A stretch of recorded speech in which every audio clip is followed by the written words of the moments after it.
True affection. 1. The royal family will take charge in searching for her if she's missing, it has nothing to do with us. Stretching lazily from her bed, brother, go find Xiachen and I'll take him to our grandparents' place later. The incident from last night will surely raise the awareness of the Lan family, so explaining her son's existence wouldn't be difficult. Sister, have you finally decided to let Xiachen meet them? Bai Xiao's expression looked very excited, even more so than the matter regarding the queen's disappearance. Nodding to confirm her answer, then I'll go find him now to tell him this good news. This translation is only translation. By Xiachen's greatest hope was to get the family's recognition. If he were to learn that he's able to come out in the open, it's certain that he will be very excited. As such, Bai Xiao immediately ran out of the room after saying this sentence, leaving only the somewhat dazed Bai Yan in the background. At the moment, Bai Xiachen was nestling in the Wang family's estate.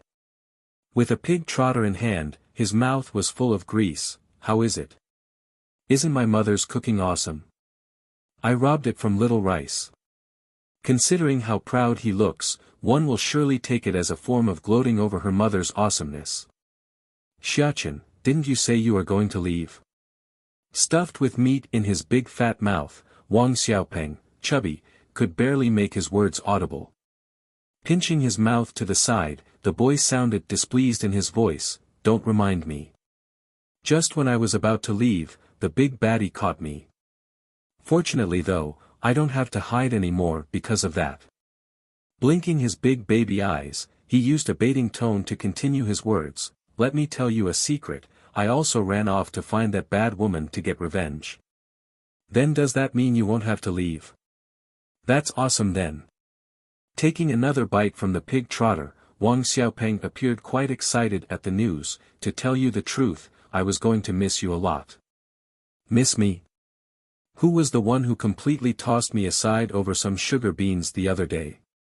There's clearly still a hint of grudge over his friend's treatment from yesterday. Xiachen. Suddenly, a call for him came from the outside. Uncle is calling for me now. Jumping up from the chair, he first wiped the grease from his mouth before turning back to his friends. Xiaopeng, chubby, Xiaptong, little sister, I am very happy to have met you too. Let's be good friends for a lifetime. Now that he doesn't need to be sent back, it also means he no longer have to worry about leaving behind these newfound friends of his. At no time before this had he been happier. Blinking his chubby eyes, Wang Xiaopeng also felt happy over his friend's situation as he watched that disappearing back.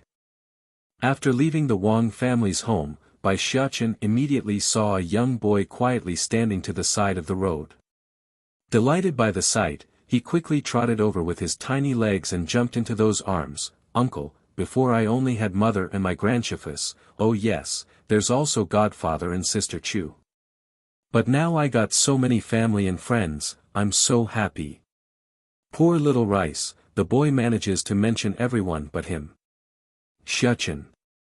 Aching inside, Bai Xiao gently caresses that tiny head with warmth. In the future, the number of people around you will only grow more and more. Really? Bai Xiachen's eyes were very bright, brighter than the very stars in the night. However, the most important person in my heart is still mother. Breaking out into a laugh, Bai Xiao was truly touched by the little guy's affection towards his mother. Dan Pill Gifting Conference, you also prepared a gift. Old Madame Lan was a little surprised there. You child, it's already good enough that you brought Xiachen here, why the gifts? She looks at Bai Yan in a reproaching manner. Grandmother, there's a special meaning to this gift. As it so happens, they are exactly what the family needs in these times. Making a warm smile, she continues with a hint of mystique, son, bring out the gifts you prepared. Gleefully getting off from his great-grandfather's embrace, Bai Xiachen then brought out several porcelain bottles to hand it over to his mother. From the batch, Bai Yan first picked out a bottle for the quiet Lan Xiaoyun, girl cousin, standing to the side. Xiaoyun, why are you so quiet today? Huh? Hearing the familiar voice, the quiet girl quickly regained her strength and became a little embarrassed. I was at the criminal division earlier because Lord Sung gave me permission. That's when I saw how miserable Baiji was. So. I was just thinking how I should go add fuel to the fire on my second visit. This translation is only hosted on Catranslation. It's pretty obvious at this point her hatred for the other girl had penetrated straight into her bones.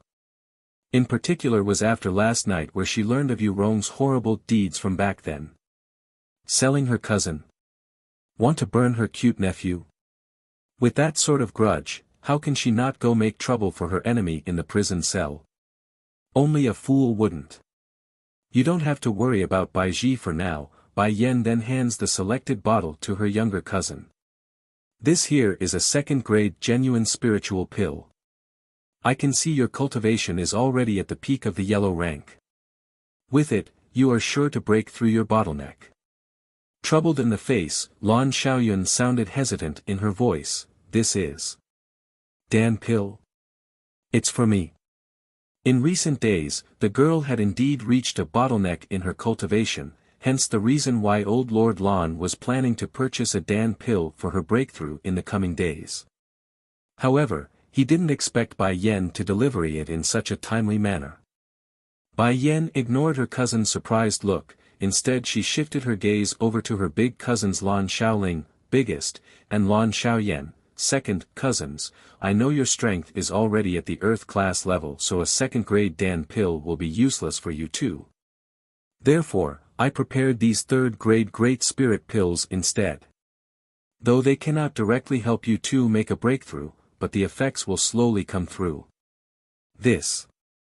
Now both men were stunned by this. Watching the bottles directed at themselves, neither could bring their hands to accept the gift. Each bottle has more than a dozen in there, more than enough for a good while. Uncles, Bai Xiaochen innocently giggled. Hurry and take these sugar beans. If anything, I can just eat less snacks in the next while. Amused by the comment, Lan Yu makes a gentle pinch at the little guy's cheek. Your mother is trying to give us Dan pills, what does that have to do with your snacks? Tilting his head, Bai Xiaochen answered honestly without thinking it through, because these are my snacks. Little Rice always tries to fight with me to eat more. Snacks. Twitching in the mouth, Lan Yu almost couldn't believe his ears. This is too extravagant. My dear, old Lord Lan frowns. I know you took on a fourth-rank alchemist as your Shifu, master, but by giving us all these stuff. Wouldn't your Shifu be mad and blame you? Never in the old grandpa's mind did the idea of Bai Yen being a powerful alchemist cross his mind. It can't be helped, the former Bai Yan's talent was simply too mediocre.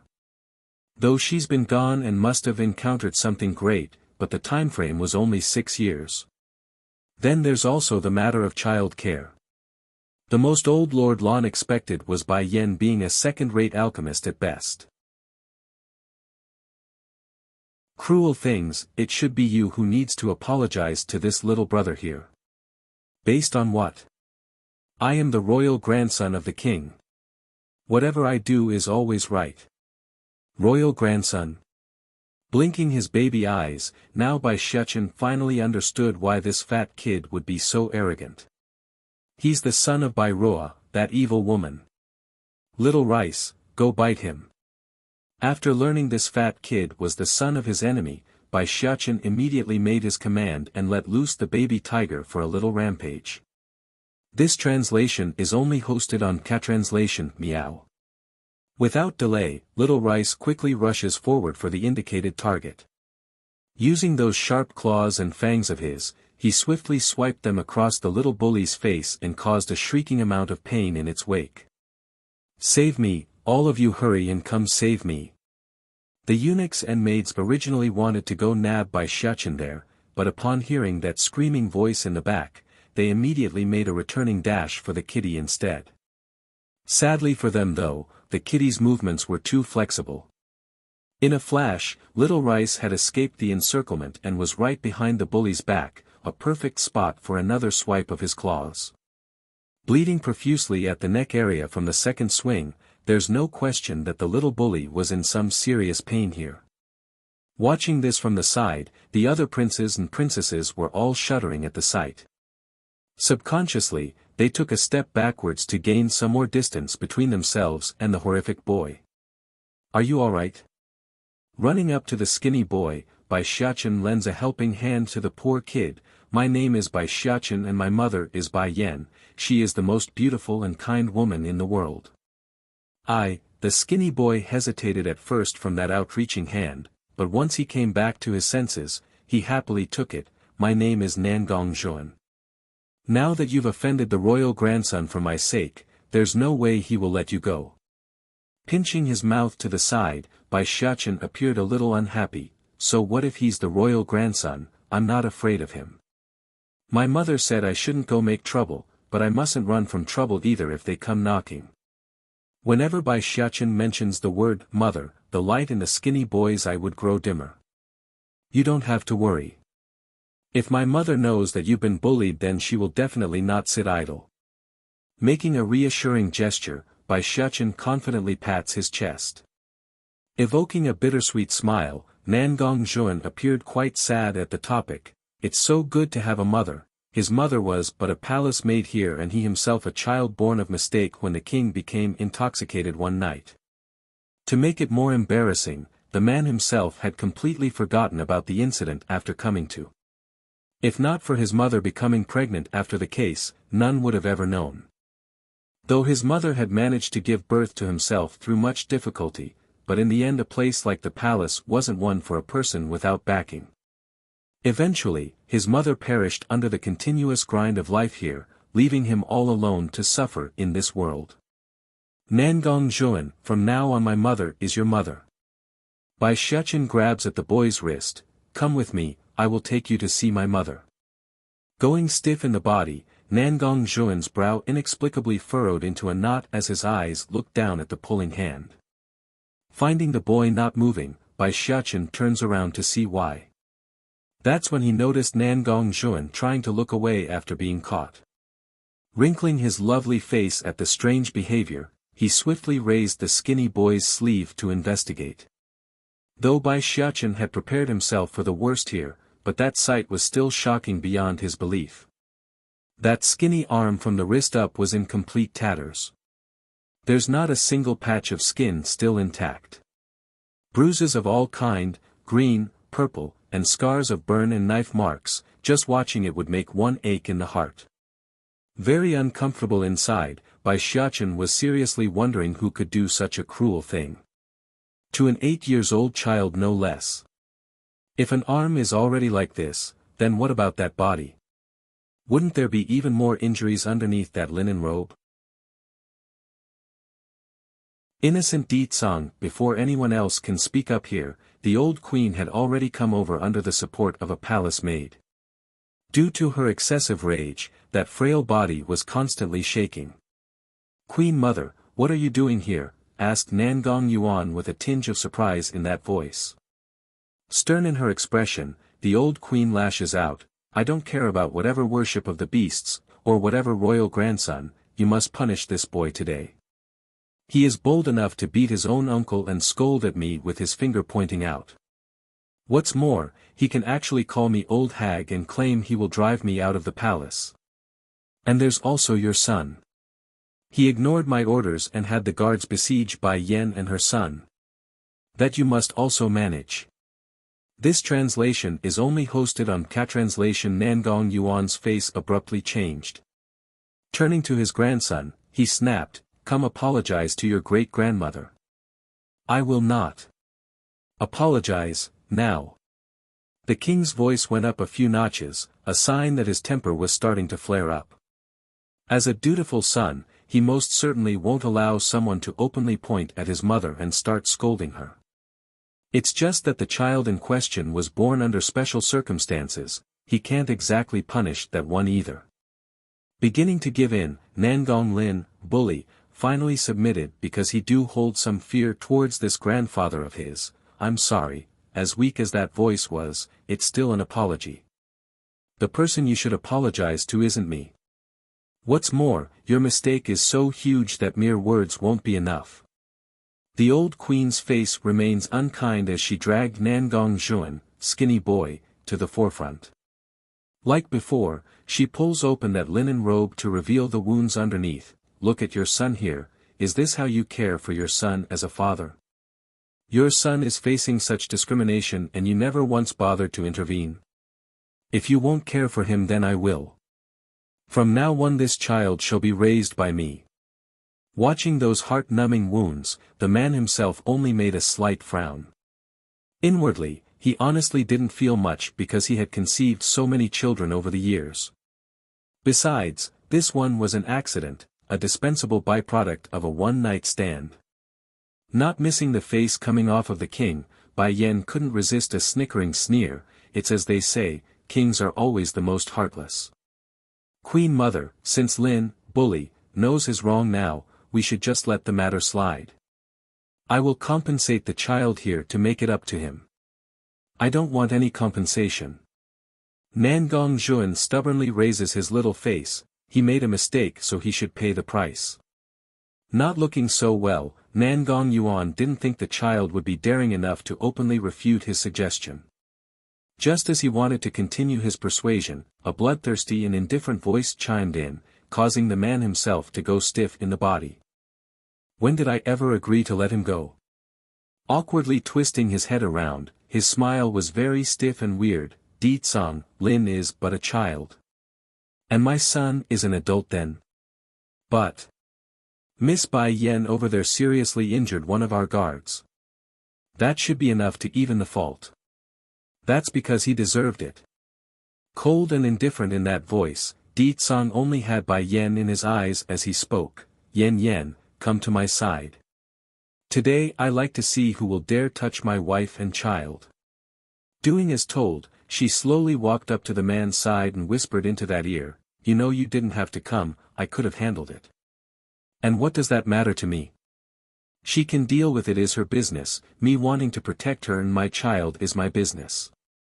Lagging there for a second, Bai Yen found herself choking for a proper response. Arg. Why is he so frustrating every time he speaks? Even so, she understands the meaning behind that statement. Di Tsang. All of a sudden, Bai Yen made a grab for the man's collar after realizing something crucial. Didn't I tell you before not to tell anyone about Xiachen being your son? Didn't you say you understand? Punishment, 2, the complexion in the crowd would darken by an ounce following each count by the skinny boy. This included Nangin Yuan, king, because he never expected the perpetrator of that big fire to be Nangong Lin, bully. This is just too outrageous. Waiting until his friend finishes going through his pains, Bai Xiachen then blinked at his father. Did you remember them all, handsome father? I'm rather fond of paying them back one step at a time. However they are given, I like it to be returned in the same manner.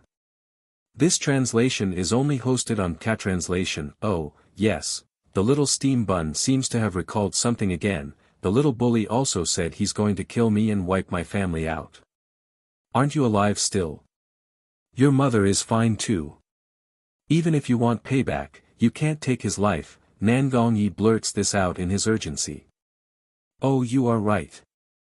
Nodding, but the way he threatened me is enough to make him owe me. Let's do this. Father, if he is still alive after we light his house on fire, you can bring him to me. I just so happen to lack some playmates. Of course, the play part wasn't actually play, it's without a doubt a form of torture. Alright, we can do that. Towards the boy's demand, Di Tsang was at the point where he will satisfy them all if asked. No, I don't agree. Bai Ruo had just wanted to get up when that oppressive gaze shot over again.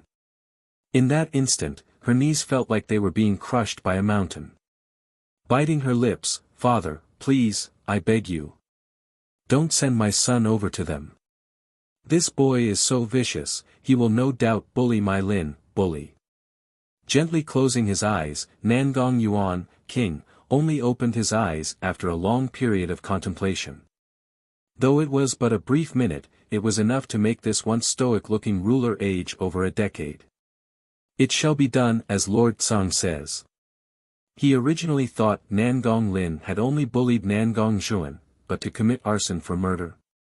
If this continues, a disaster will just be a matter of time even if the child does ascend to the throne. Therefore, Nangong Yuan intends to use this incident to better the child. If that kid can change, then that's great. Otherwise he will have to rethink the line of ascension. Seeing even the king had forsaken her son, Bai Ruo finally lost all form of strength and plopped to the ground. I don't want to go. Nangong Lin sends an eyeful at his enemy. I don't want to go to his place, nor do I want to play with him. It's pretty obvious here that the fatty had mistook that term for its literal meaning. In reality, the only one that's being played was him. Handsome father.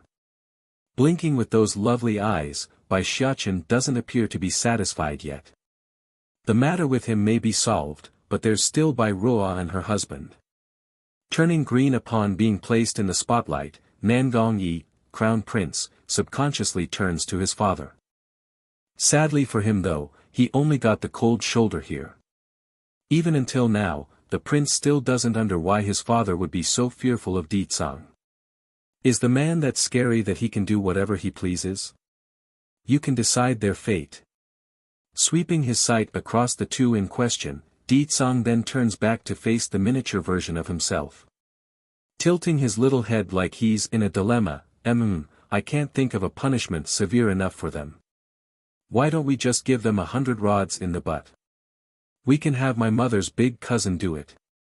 From the moment Nangong Yi heard that outlandish statement, he nearly puked blood. 100 rods? And to let Lan Shaoling perform the deed? Chu Yi, 1, pricking up his mouth, the little steam bun replies, the baddie is so fierce, I don't want him. Inside Bai Xiachen's little heart, only those who are gentle and kind can be good to his mother. But, tilting his head, out of consideration for his help today, I will admit his status as baddie father even if I'm a bit reluctant. Only baddie father. Let's go then, holding those baby hands, Bai Yan led the way with a brilliant smile, everyone should be waiting for us at the lawn residence. We should go home now. Go home. That comment causes the boy to blink with astonishment. Because aside from their home at the Holy Island, they now have a home here too. Mother, do you like baddie father? Bai Xiachen asks with great difficulty. If his mother likes the man then he will too. Though not fully willing, but he will still do that for his mother's sake. Pausing, Bai Yan halted in her steps as the image of Di Tsang's arrogant face comes to mind. I don't mind nor do I hate him, she shakes her head in the end after a brief contemplation. That's right, that's all there is. That's so. Bai Xiachen may be still ignorant about things like love, but there's a nagging notion that's been bothering him up to this point. It's the way his mother treats everyone else compared to his father. She didn't directly refuse like how she did with his godfather back at the Holy Land. Just when Bai Xiachen was still thinking about all these unnecessary things, Bai Yan had come knocking down with her fist at the baby's head, quit thinking about all these unrelated matters. Regardless of your godfather or that man, I won't accept either of them. Unlike some woman out there, Bai Yan wasn't the type to give herself out so easily. This was especially true when she still hasn't thoroughly understood the other side yet. How sad, I'm a child without a father. Making an aggrieved face, the little steam bun covers his head like he's still hurt, thus forcing his mother to rub it for comfort. As long as Di Tsang doesn't try to take you away then you can always go find him, she declares. As a mother, Bai Yan understands that keeping a child from their father can be a cruel thing to do. Therefore she will allow them to meet, but that's all, she will never allow her son to be taken away without her permission. In response to her mother's remark, Bai Xiachen only uttered a small affirming cry. In truth, he didn't care much about his father, he only wants a sister, that's all. Once the pair arrives at home, old Madame Lan was the first to come greet them. Rushing over in haste, she literally did a full body checkup in order to confirm their well-being. However annoying as that maneuver was, it did cheer the little steam bun up. Donning a bright smile, he happily went over the various encounters and places he saw inside the palace. Also, he made sure to inform Lan Xiaoling of his task of carrying out the punishment. Looking at the excited face of the kid, old Lord Lan's usual grumpy attitude too became a smiling one. Not bothering to wait, he tasked the servants to bring out the dishes for dinner.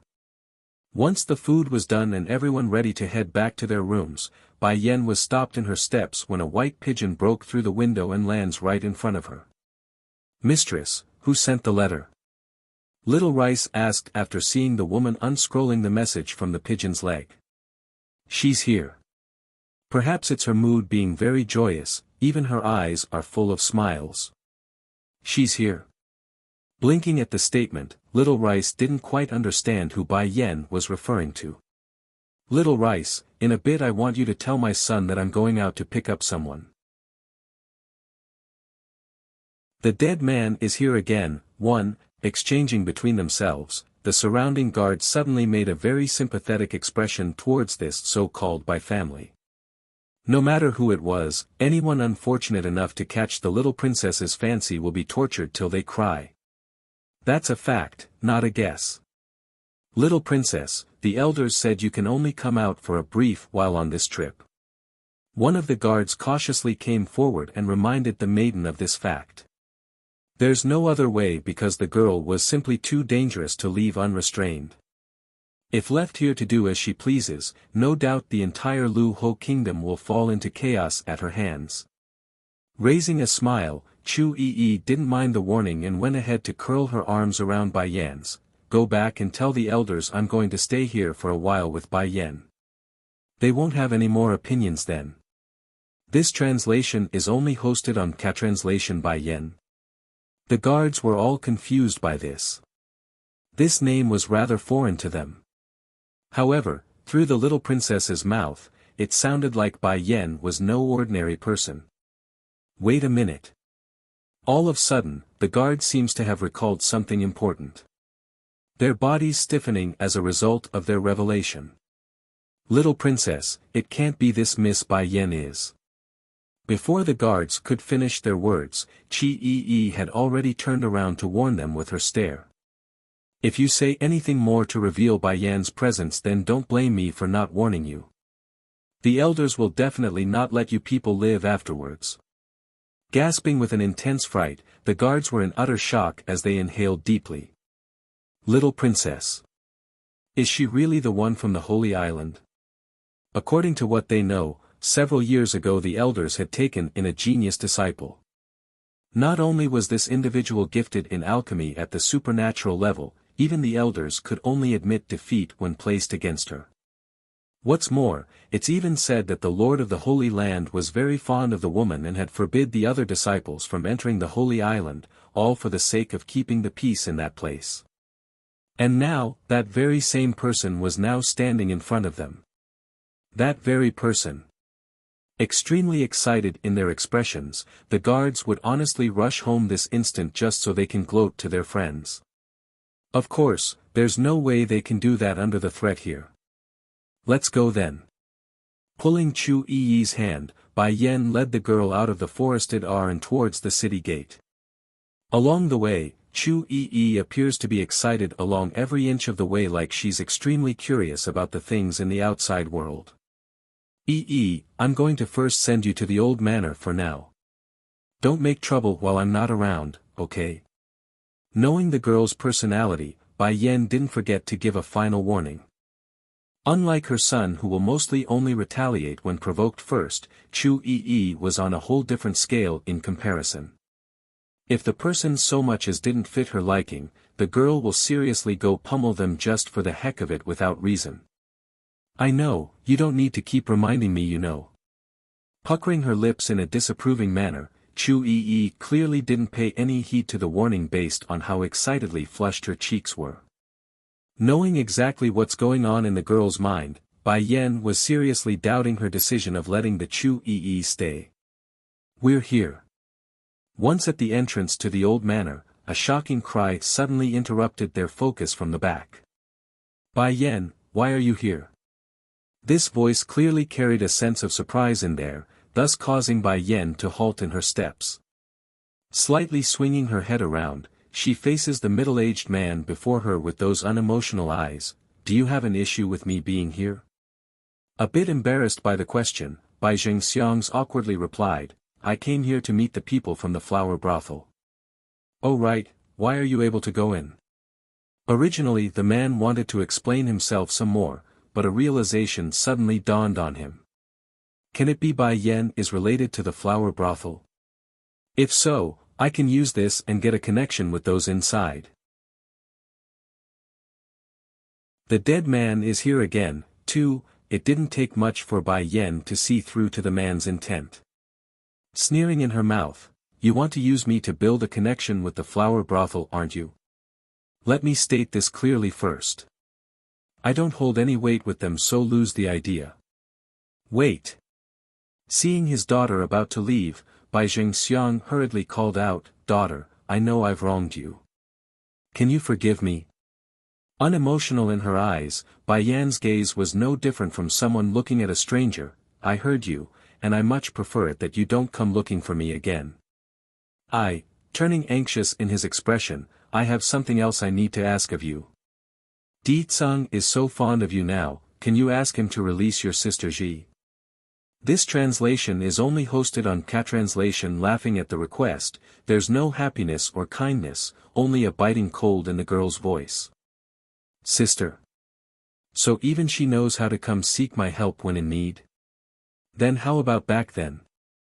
When I was starving in the winter cold, did she ever thought about giving me some food? I still remember what Rong Yu said to me back then.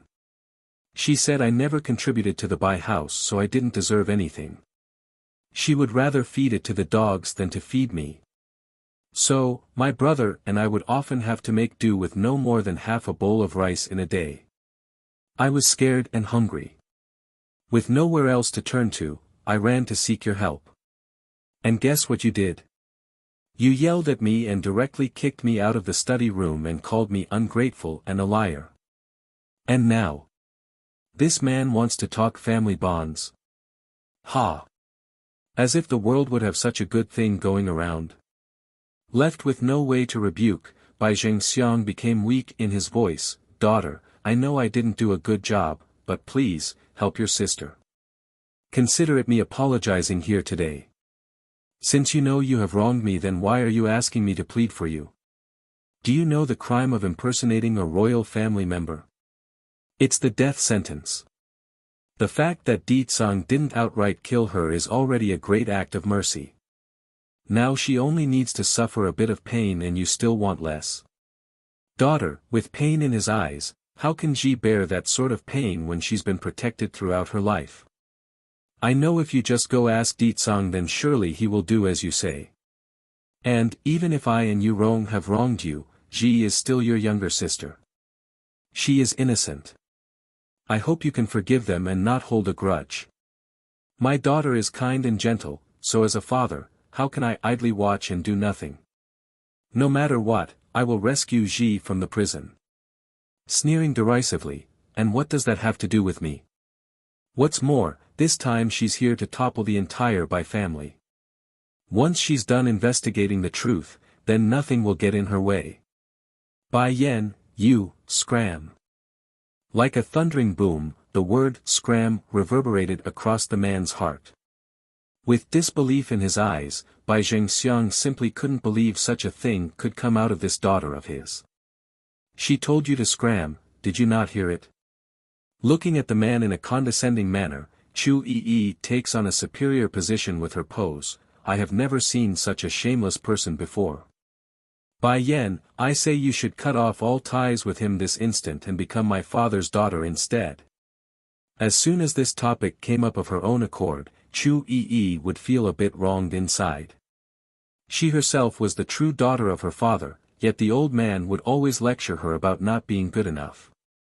To add insult to the wound, her own father had even given away the Holy Island.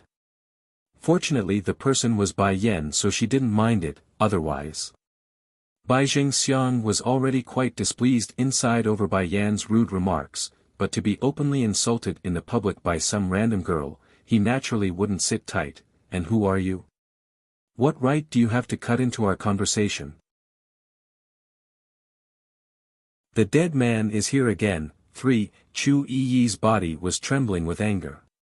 She, the pampered princess of the Holy Land, had always been treated with the utmost respect, never had she been exposed to such grief. This Bai Jingxiang, actually say I don't have any right to cut in. Have you all left yet? If not, then I order all of you to capture this man. Exactly when Chu Yi blurts her command out, the guards that's part of her entourage immediately came out of hiding. Despite their silence, those faces clearly had an awkward expression to them. Although they knew that with Bai Yan here, the princess will surely not be in any danger. However, that doesn't excuse them from returning to the Holy Land on their own. But to be discovered by the little princess so easily. You. Bai Jingxiang was full of anger in his eyes. Just when he wanted to yell out, two of the men in white quickly stepped forward and locked his arms from both sides. Under the shackling gesture, Bai Jingxiang was horrified in the next instant when he wanted free himself. It appears his power had been sealed. Bai Yan, you won't get mad at me for teaching your father a lesson, right? Blinking her innocent yet devilish eyes, Chu Yi asked with worry in her tone. Pricking her brow, he has nothing to do with me. As long as you don't kill him, then it's all fine with me. If her friend here intends to use her entourage, then she might as well sit back and watch instead of making a move herself. Great! Happily clapping her hands together like an excited child, the young maiden then points to another one of her protectors. You two start slapping him. Yes, little princess. Princess. Bai Jingxiang widened his eyes in shock. Is this girl a princess of some kingdom? This time I really am careless, to think I would bump heads with a princess. Pa! Without hesitation, the guard sends a direct slap across the man's face. As a result of the intense force, that mouth quickly began seeping blood from the corner. Despite the anger boiling up inside, Bai Jingxiang didn't dare direct it at the young maiden. Instead, it was directed at Bai Yan. And here I was feeling guilty about this girl. I should have strangled her when she was born, then none of this would have ever occurred. Bai Yan, I am your father, you having other people hit me is a sin, a big sin. The heavens will punish you for this. There's a seniority to things. Regardless of the mistake the elders make, the younger generation has no right to take revenge. For people like Bai Yan who would hit their own father, only misfortune awaits. Well, that's the sort of logic running through the man's head anyways. Whether it's right or wrong, that's definitely up for debate. And, so what if she likes Lord Sung? What's wrong with that? You are the elder sister, so it's only right that you yield to your younger sister. Pa. Afraid the man might say more infuriating words, the guard responsible for the punishment hastened his slaps and attacked from both left and right. No different from a machine gun with his hands, Bai Jingxiang's outcome for his dirty mouth was a bruised pig face, thus forcing him to shut up completely. Step aside. Dark in her expression, Bai Yan coldly orders. Slightly stunned by the command, the white guards only took a second to do as told. With a path open now, Bai Yan slowly came up to this man that's supposedly her father. Then without indication, she suddenly lifted her foot and makes a mega stomp onto that chest, sending the bruised-faced man flying out a dozen meters as a result. When that body finally came down again, Bai Jingxiang was already out on the main street with a bunch of bystanders pointing at him in gossip. Close the door. While the white guards were still in shock, the woman's indifferent voice suddenly drifted into their ears. Afraid for their own life, they immediately slammed the door without a second thought. Bai Yan, your kicking posture there is so cool. You know, I just found out that I've become obsessed with you to the point of being infatuated. Chu Yi happily stuck her face up to tell her friend this. Sudden tenderness, too, little princess, I feel like they are more like flirting there. One of the girl's entourage shakily states his mind. Turning around to glare at the person, Chu Yi grumpily rebukes the claim. Have you ever seen someone say they will lop off your hands when flirting? Don't forget, all of you are part of the Holy Land. If you are going to support someone, it has to be my brother. I don't care, go prepare the paper and inks for me. I'm going to write a letter to my brother and warn him. Although Bai Yan had warned her not to divulge the situation to anyone, but things are getting too serious. Huh. But the young lord is currently in closed-door training, one of the guards timidly reminded the girl. Annoyed by the constant irritation, Chu Yi directly sends a slap onto the unlucky guy's head. Xiachen has been discovered and my future sister-in-law is about to be stolen. What the heck is he still training for? Scared to the point of not daring to talk back, the guards knew the girl cannot be stopped once she's decided on something. Unfortunately, they seems to have forgotten one crucial fact. Unless the man in question decides to come out of his own volition, the letter won't be able to reach him. Considering Chu Yi's IQ, there's no way the girl would think of this flaw in her plan. As such, when Qi Fengyi finally got the chance to read the message, things were already too late. In the backyard where the fake mountain stood, Bai Yan was currently having a tough time dealing with a certain persistent man that just won't go away. I've already allowed Xiachen to admit your status as his father, why do you keep coming to find me?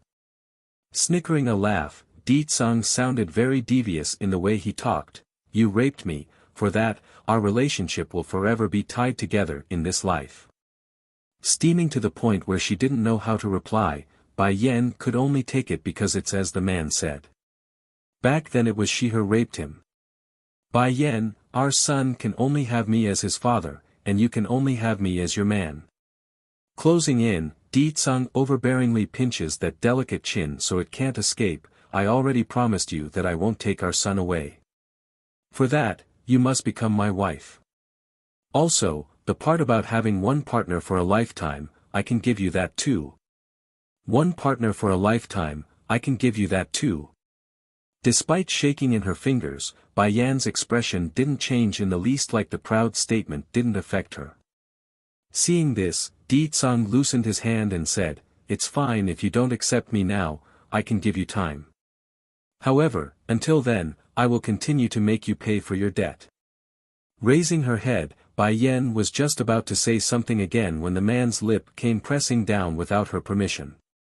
Then, in order to not let her escape, Di Tsang's arms quickly wrapped itself around her waist and back, forcing those sizable mounds to meet his body. The kiss was very long and deep, so long that Bai Yan had to forcefully bite that tongue before it would relent. My dear Yan Yan, your lips are magical, you know that. I'm truly entranced by them that I can't even hold back anymore. Scram. Livid with anger, Bai Yan shouts this aloud. Did the man come here just to kiss me? Unlike his previous meetings, Di Tsang was surprisingly good this time. Using his fingers to comb through those long black hair, he then gently left a gentle kiss on her forehead. You still owe me 6 kisses. Be good and wait for me to collect the rest. Shuddering at the gesture, Bai Yan was pretty much accustomed to being forced at this point. But to be treated so gently, this was definitely a first for her. Just as she wanted to speak out again, Di Tsang's figure was already gone, leaving nothing behind but the cool breeze of the night. Sudden tenderness. 3. By the time Bai Yan returned to the front yard, there were already 3 familiar figures waiting there. It was Lan Xiaoyun, Chu Yi and her son. Naturally, Bai Xiachen would be the first to notice her arrival. But just as the little steam bun wanted to call out, he was stopped by a gesture from Bai Yan. You just don't know how dastardly hateful that Bai Ji is. Not only does she often bully my cousin, she even dared to pretend to be Lord Tsang's fiancée. Fortunately Lord Tsang didn't like her and locked her away. Puffing in her cheeks, Lan Xiaoyun would still gnash her teeth in anger at the mention. Like her newfound acquaintance, Chu Yi also gnashed her teeth at the topic, but not at Bai Ji though. Rather it's at Di Tsang's enchanting face. I've met him before, that Lord Tsang. He's indeed extremely handsome, but I don't like him. Why don't you like Lord Song? Blinking her eyes, Lan Xiaoyun couldn't quite understand where the hate was coming from because there are too many girls eyeing Ditsang in the kingdom. Puckering her mouth in discontent, Chu Yi explains, the guy is so bad and he wants to chop off Bai Yan's hands. But, in this world, only Lord Song can match my cousin. Who said that? Although my older brother isn't as handsomely seductive as Lord Song, but his character is many times better. Plus, Xiachen already promised me before that he will help my brother pursue Bai Yan. Jumping up urgently, Chu Yi turns to lift the little steam bun up in front of herself like a little puppy. Xiachen, you will help me right? Not answering immediately, he first looked at Chu Yi, then back at the woman behind her. My mother is right behind you, I think you should ask her yourself instead. Stiffening up at the statement, I was only joking. Ha ha he.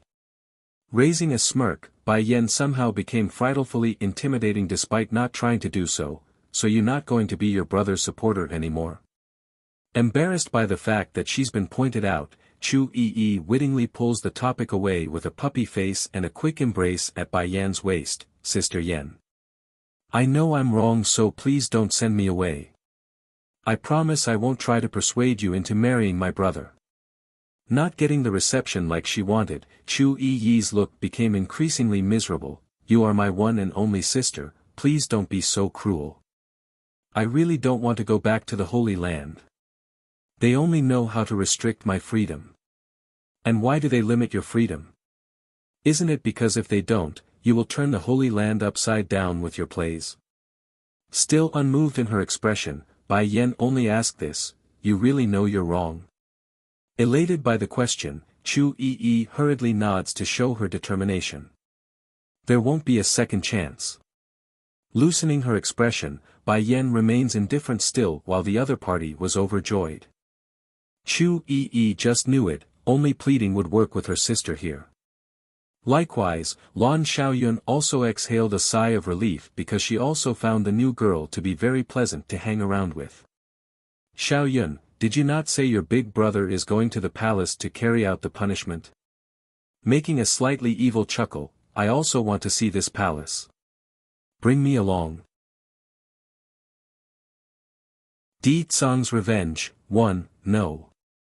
When she heard Chu Yi wishing to tag along, Bai Yan's face instantly went dark. You stay here, you can't go anywhere. With a confused look, Lan Xiaoyun, girl cousin, turns to the source, cousin, my big brother will also enter the palace. Besides, it's not like we're going anywhere dangerous, only to carry out the punishment per your arrangement. I'm not afraid of her being in danger, I'm afraid of others being in danger. It's impossible for Chu Yi to be in danger, only others when in her presence. That's a fact, not a guess or assumption. Sister Yan, pitiful in her eyes, I promise I won't cause any trouble, so please. This translation is only hosted on Catranslation. Suspicious in her look, Bai Yan carefully asked, would you light the entire palace on fire? Burn the entire palace? Twitching in the mouth, Lan Xiaoyun almost couldn't keep her laughter in. Isn't she being a bit exaggerated there? How could a single girl burn the entire palace? But unlike the young girl there, Bai Yan still hasn't forgotten about the last incident where her son and this Chu Yi teamed up together to burn her Shifa's entire treasure trove. Since then, Bai Yan had inexplicitly forbade Bai Xiachen from colluding with her ever again. I swear to the heaven that I won't burn the whole palace down.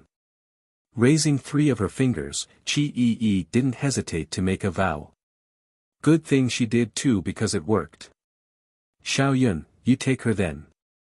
Remember to watch over her though and keep her in your sight at all times. Finally loosening herself, Bai Yan relents in the end. Elated, Lan Xiaoyun confidently takes the helm, don't worry cousin, I will definitely bring Yi back safely. With the assurance, Bai Yan can finally stop worrying so much and not say more. Giving herself a quick stretch, she then lazily marched towards the back again. Meanwhile back at the Bai house, a certain servant was carrying Bai Jingxiang into the estate with much difficulty. Husband, husband!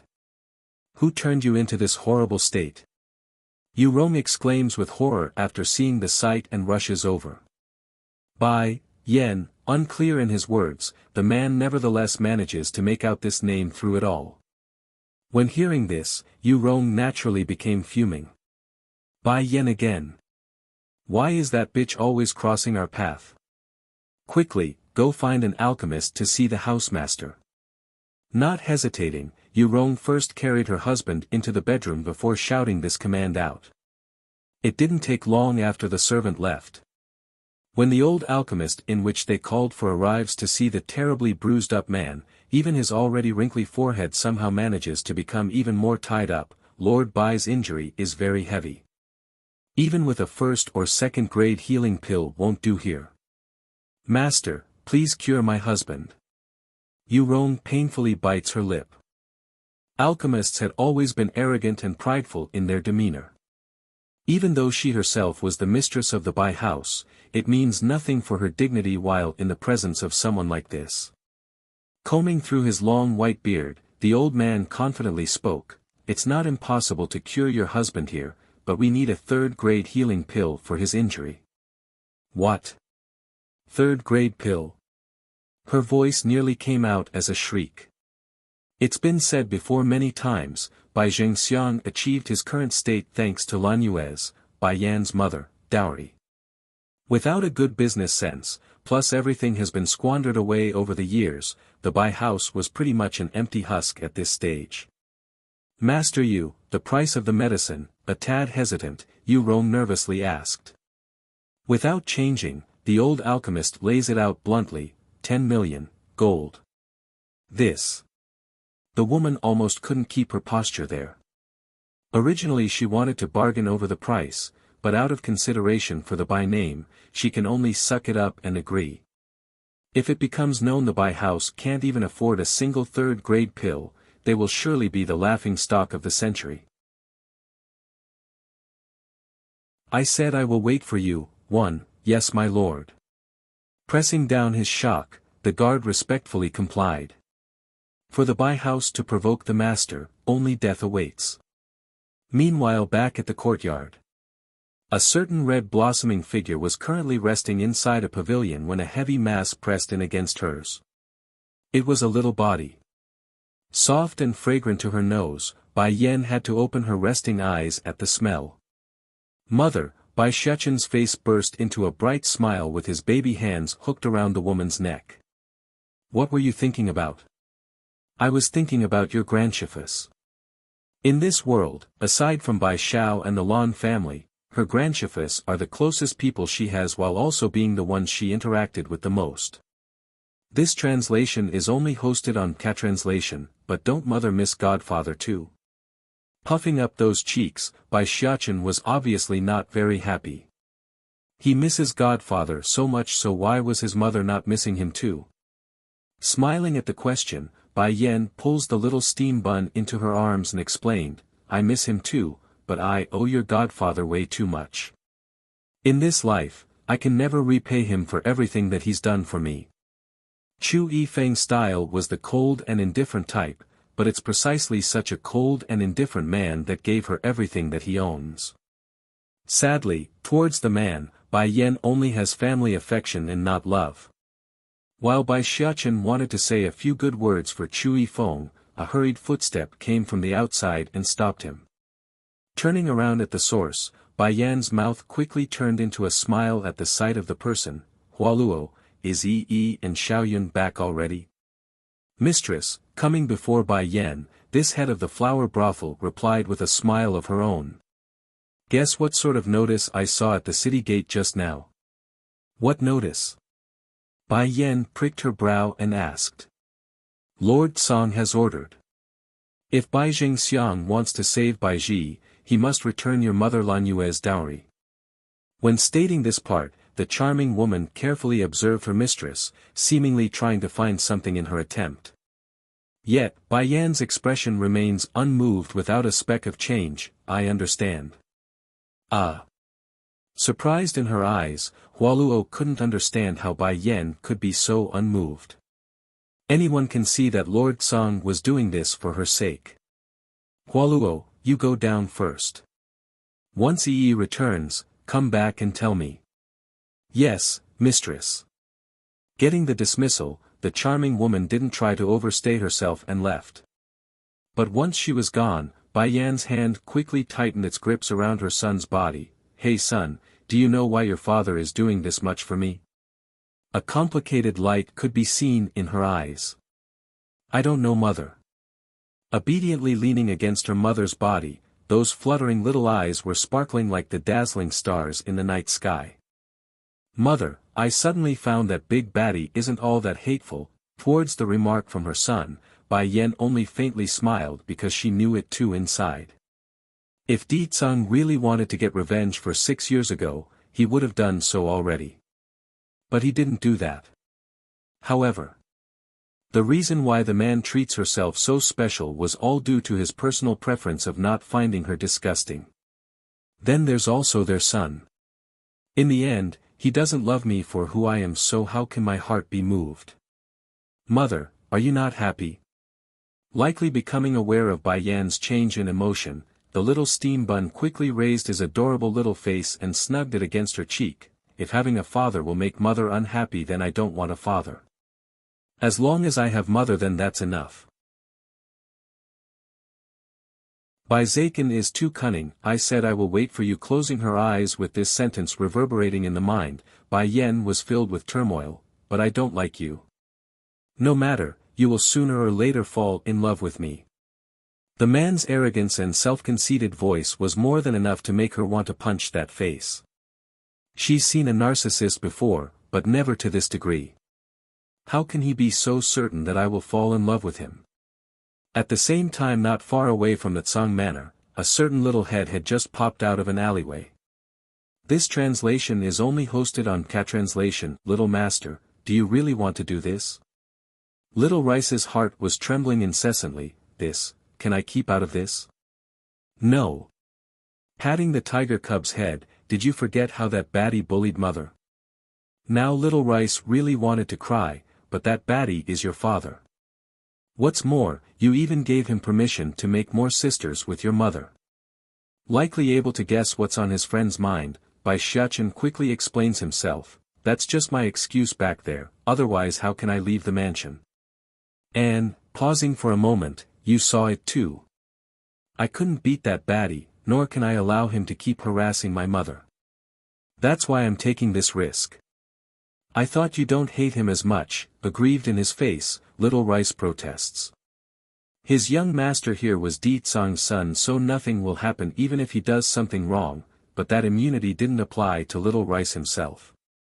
Tied in his response, Bai Xiachen was clearly swaying back and forth here. I don't hate him as much, that's true, but he is still bullying mother. I may want a sister, but if I had to choose between a sister or mother, I pick my mother. No matter what, anyone who bullies his mother are all baddies.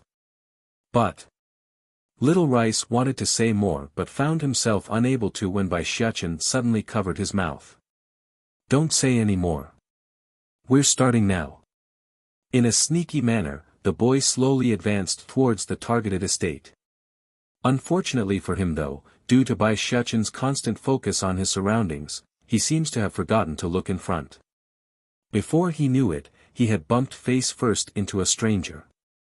While the baby boy only stumbled backwards a few steps, the victim here was rather unfortunate and directly took to the ground after losing her balance. The maiden who fell wanted to yell out at the one responsible, but when she saw it was Bai Xiachen himself, that young delicate face immediately erupted with anger. It's you. Blinking in confusion, the little steam bun replied, Auntie, do you know me? Who are you calling auntie? The young girl roared as soon as she regained her composure. I'm an unmarried princess in her prime, how dare you call me auntie? Princess. She's a princess of the kingdom. Hurry and scram. The sixth princess was clearly enraged by the kid's attitude.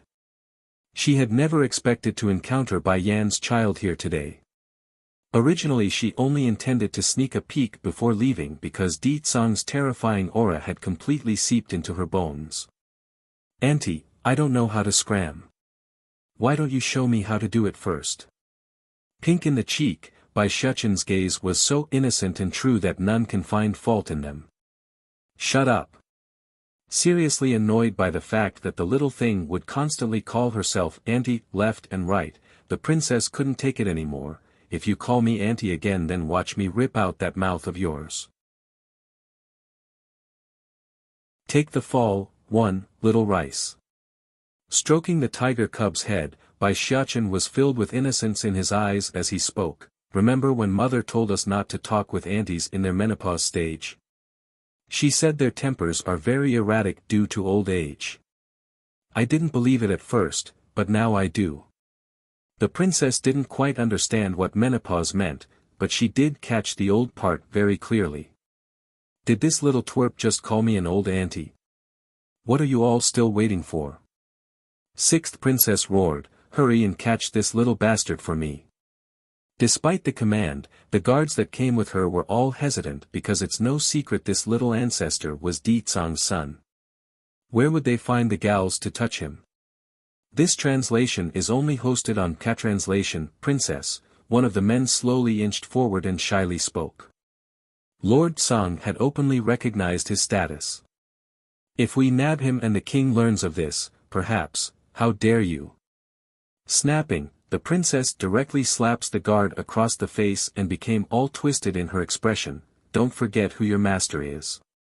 Fine, if none of you will move, then I will do it myself. Let's see if this thing will keep being presumptuous in front of me. If it was in the past, the sixth princess would never dare go against Di Tsang. But now, her heart has been filled with jealousy, thus causing her to lose all senses of reasoning. If anyone were to see those eyes in the girl, they might even mistake it as someone having their entire family killed. And here I was wondering how good Bai Yan's son was, turns out it's nothing but a brat that doesn't know his manners. I really don't know why Lord Tsang would allow a wild child like you to be his son. Pinching his lips to the side unhappily, Bai Shuchen just knew it's his old man's fault. Auntie wants to marry my father. Giggling with a sinister light in his eyes, then I'm not wrong to call you auntie then. It can't be that you want me to call you sister now, do you? You. Slightly taken aback here, the princess somehow couldn't understand why the laugh from the little guy was so evil. It's almost like a little devil. In her momentary trance, Bai Shuchen had already came in front of the girl. With one stretch and one push, the baby boy had managed to force the princess back several steps. Nearly tipping over, the girl was infuriated and wanted to catch the twerp. I'm going to kill you. But just as the princess was about to make contact, Bai Shuchen makes a strange maneuver and bypasses the girl's hand, leaving her stumbling over completely in front. With her hair a total mess, the girl was truly a crazed animal in her appearance now. Damn it! How can I, an Earth-rank martialist, lose to a brat that's barely weaned from her mother's milk? No. This won't do. I must teach this runt a lesson, or I can never hold up my face again. What is happening here? Who is making a ruckus outside? A fierce voice suddenly broke through the chaotic mess. As a pack of soldiers rushed out of the Tsang manor to investigate, the leading soldier immediately recognized the innocent boy and the raving princess. In that instant, the man almost couldn't comprehend the information. Young Lord, sixth princess, what are you all doing here? His master had already admitted Bai Shuchen's identity. Although the matter still hasn't been registered in the books yet, but it's pretty much set in stone. Take the fall, too, therefore, his addressment of young lord wasn't wrong here. All of you grab this little thing for me. Red in her eyes, the sixth princess was very confused over why she missed. She's certain she had used her full speed there. Princess, he is still a child. Struggling in their faces, the soldiers that just came out were all fully aware of the boy's status. What's more, Di Tsang had directly instructed them to put Bai Shuchen ahead of anyone, including royalty. If this situation continues and allowed the princess here to bully the little guy, the guards had no illusion their ending won't be any better than the bratty girl. I don't care. All of you must get even for me. Giving a direct kick at one of the soldiers, she continued, don't forget, my father only tasked you people to watch over Lord Song. In the end, my father the king is your true master.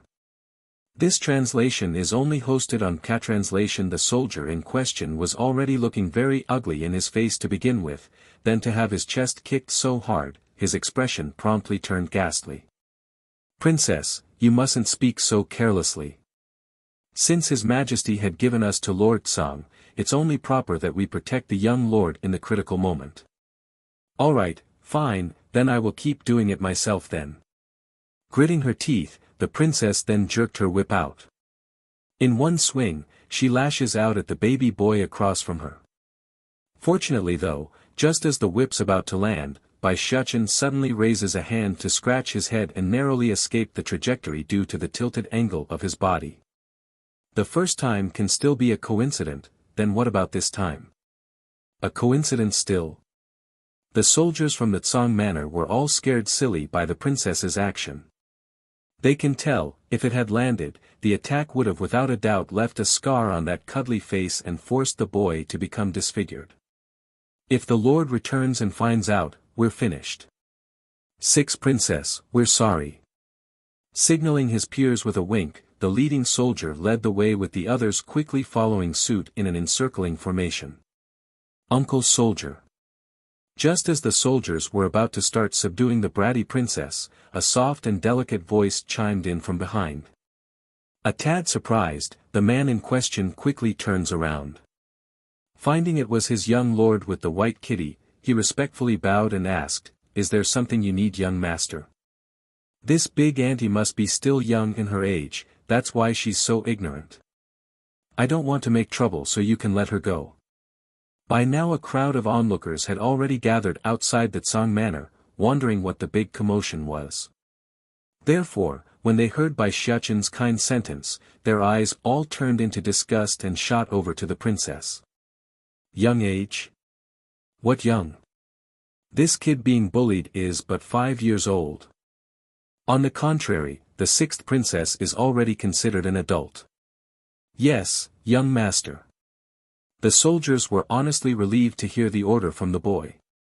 They personally don't want to make a move against the princess either, but in order to keep Ditsang from hammering down his fury, they had no choice but to go ahead.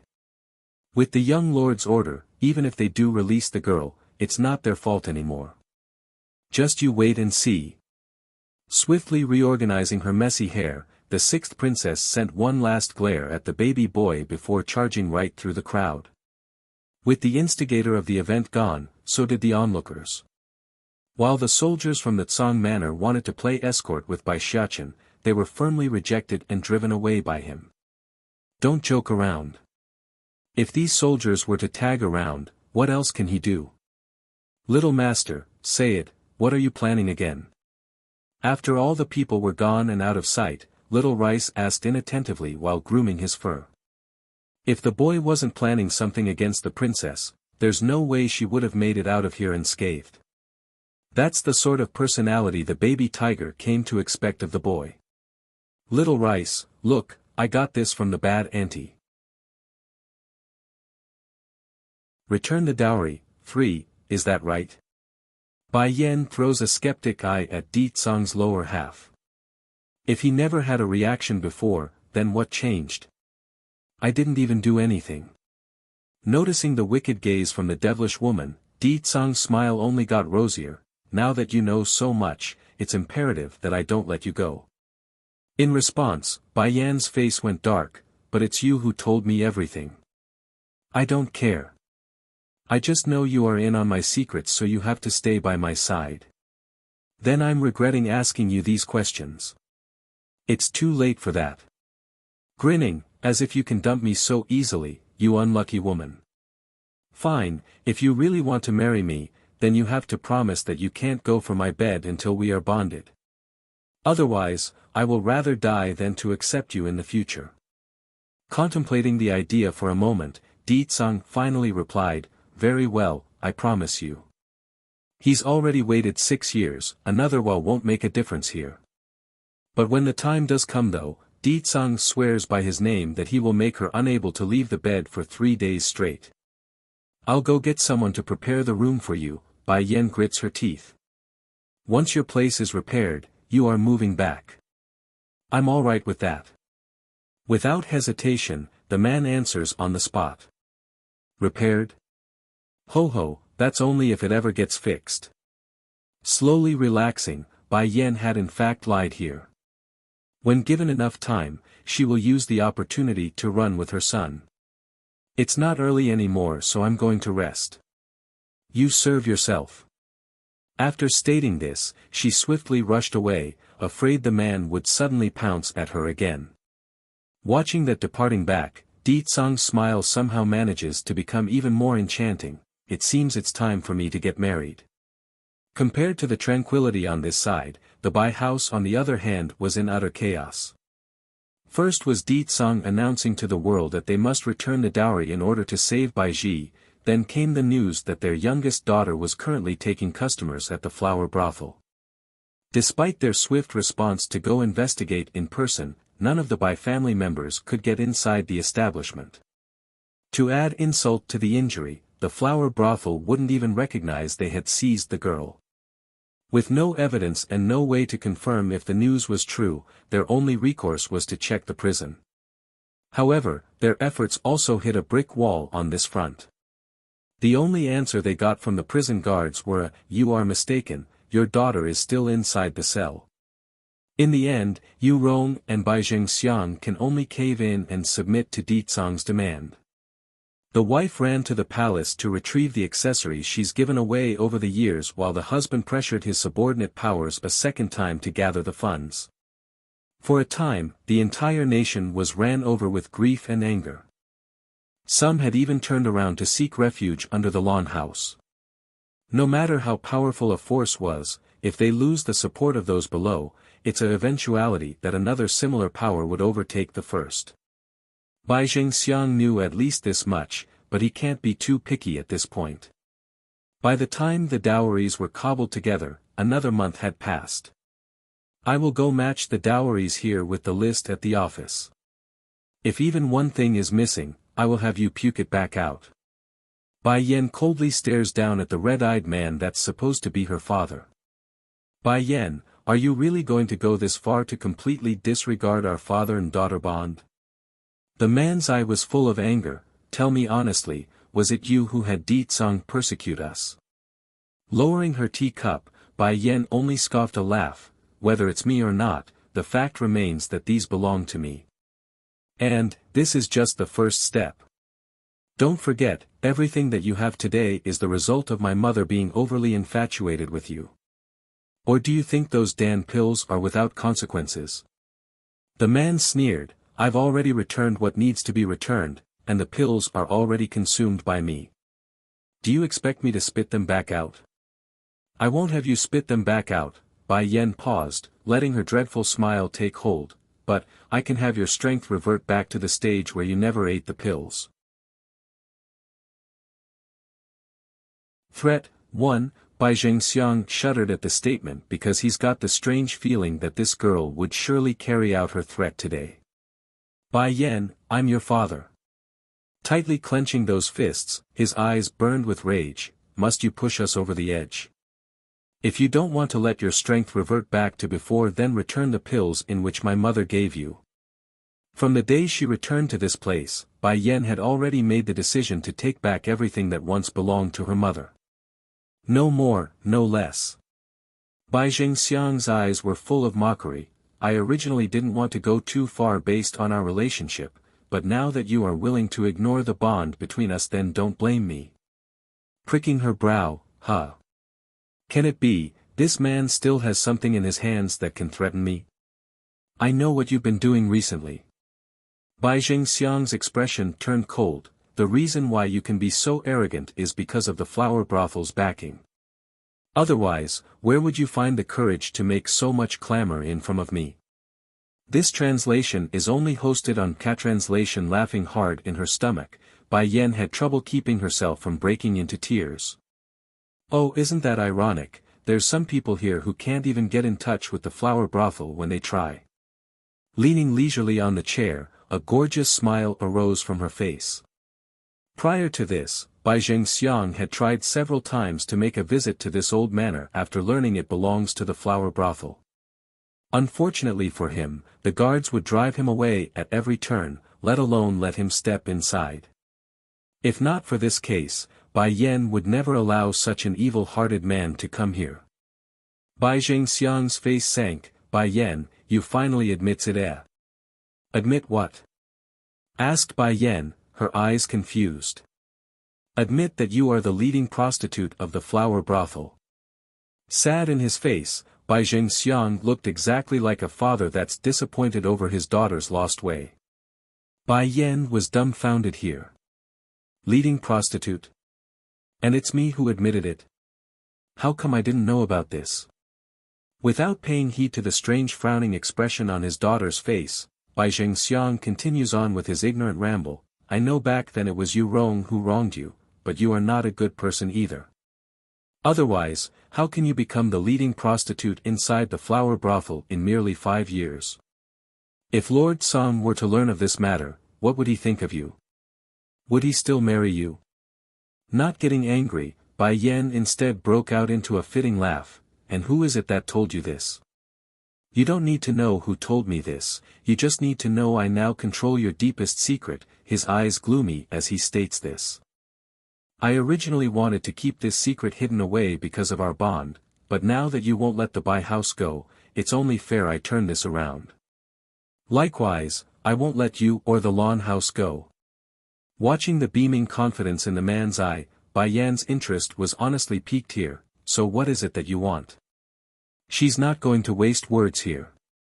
Even if she denies the accusation, it's a certainty this dumb man will keep pushing the idea.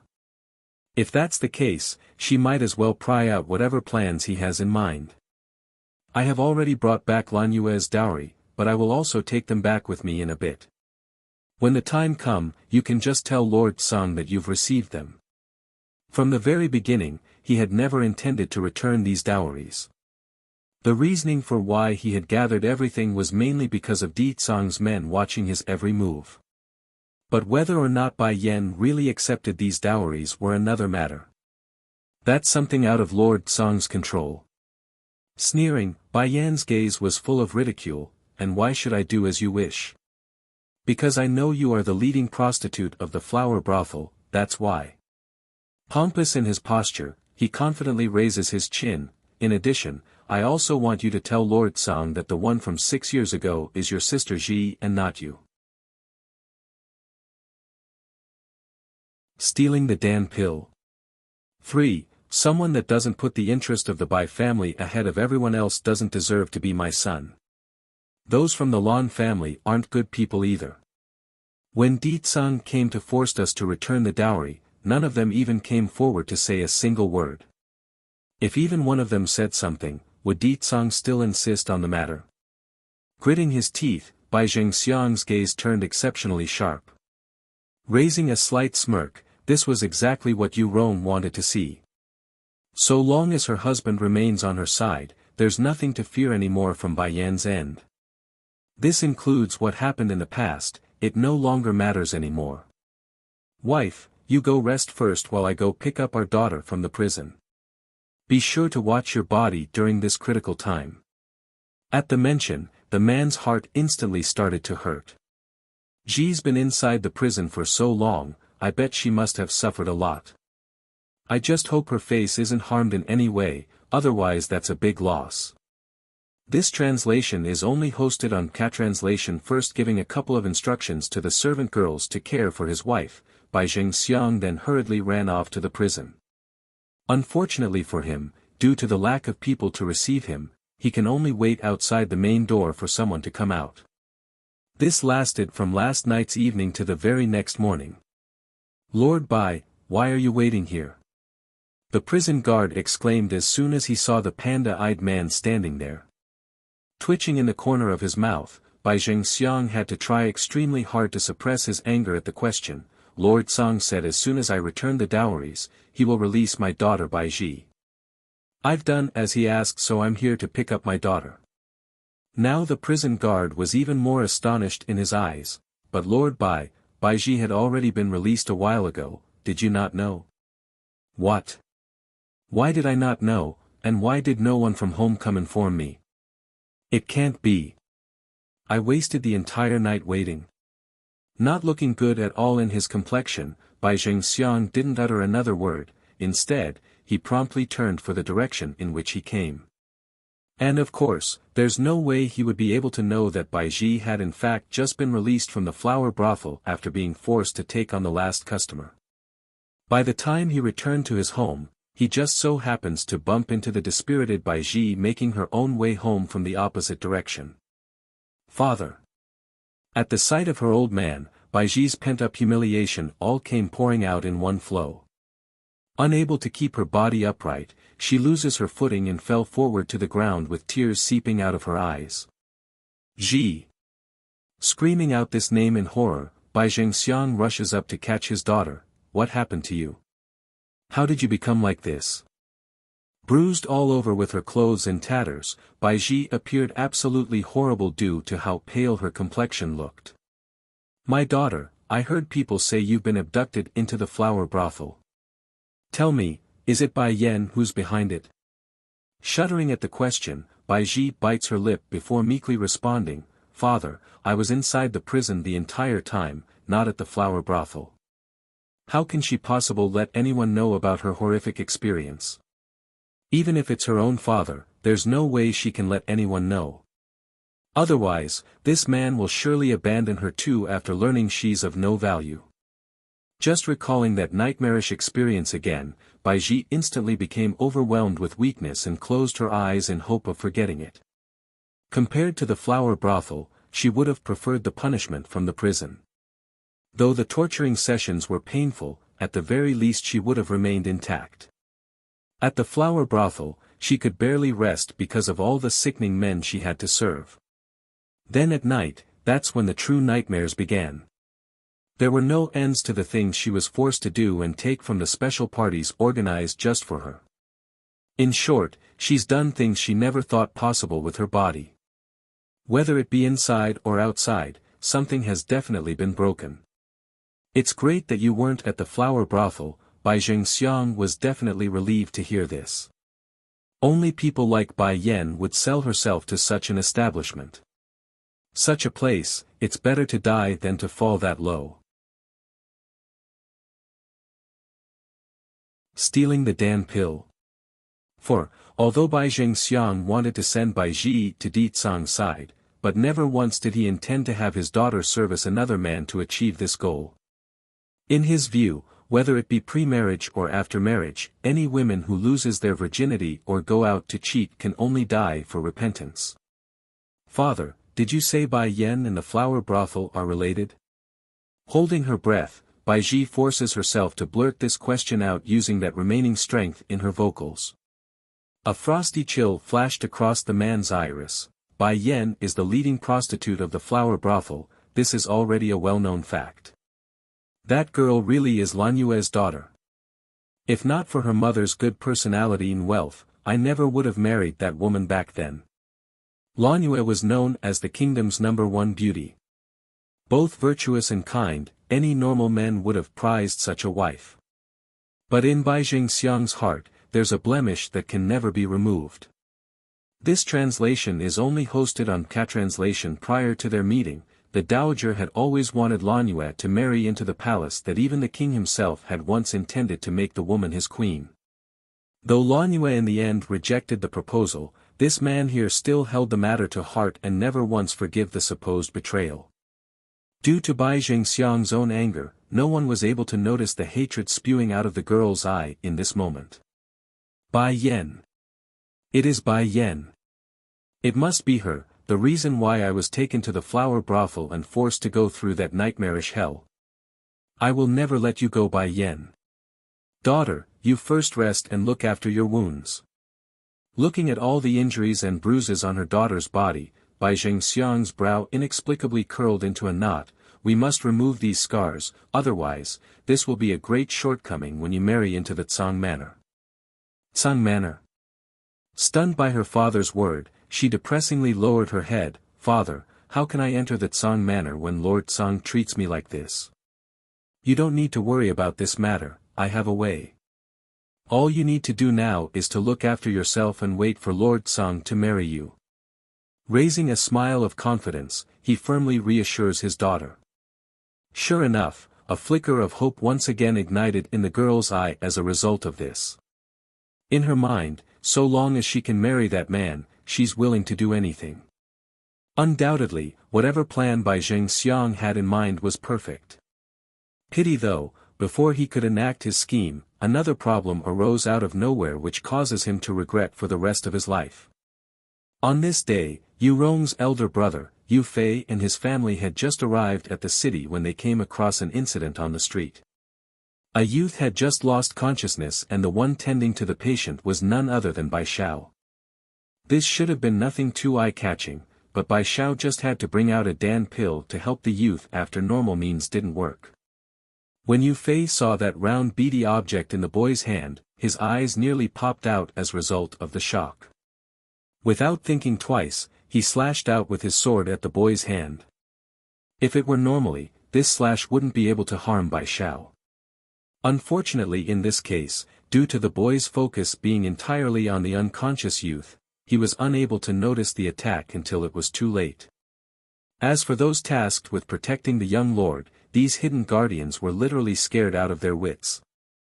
Due to the abrupt nature, plus how close the proximity it was, the best these people could do was resolve some of the power in that slash and deflect the trajectory so slightly. In the end, blood came spewing out of Bai Zhao's hand due to the bone-piercing cut. Sir Xiao. While one of the hidden shadows swiftly lands to tend to the boy, the other shadow made a dash for Bai Yan's place to report this. Stealing the Dan pill. 5. I'm okay, wiping the blood from the corner of his mouth, give him the Dan pill first, he's an acquaintance of mine. Yes, Sir Xiao. Following the affirmation, the man swiftly ran over to the unconscious youth's side. At the sight of his actions, Yu Fei's eye had gone red with fury. Stop. That is our Bai house's stuff, meaning it's my sister's belonging. Who gave you permission to use it on an outsider? How can Bai Xiao have a Dan pill? It must be stolen property.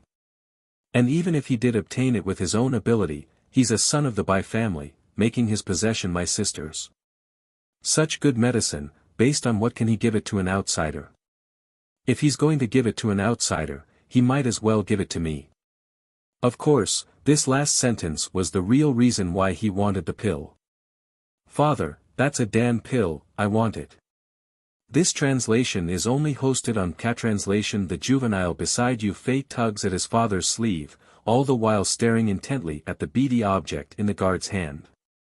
Father, Bai Xiao, this bastard must have stolen a lot of Dan pills from the Bai house. I want them, I want them.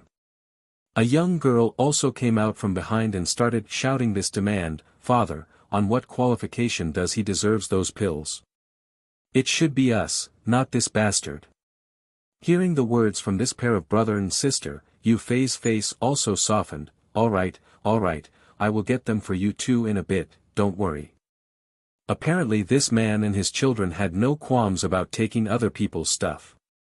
Even so, the guard simply ignored him and stuffed the pill into the youth's mouth. How dare you? Yu Fei grew furious. You are but a dog of our Bai house, how dare you take what is ours and give it to an outsider? Just wait, once I let my brother-in-law knows about this, I will have him beat you to death.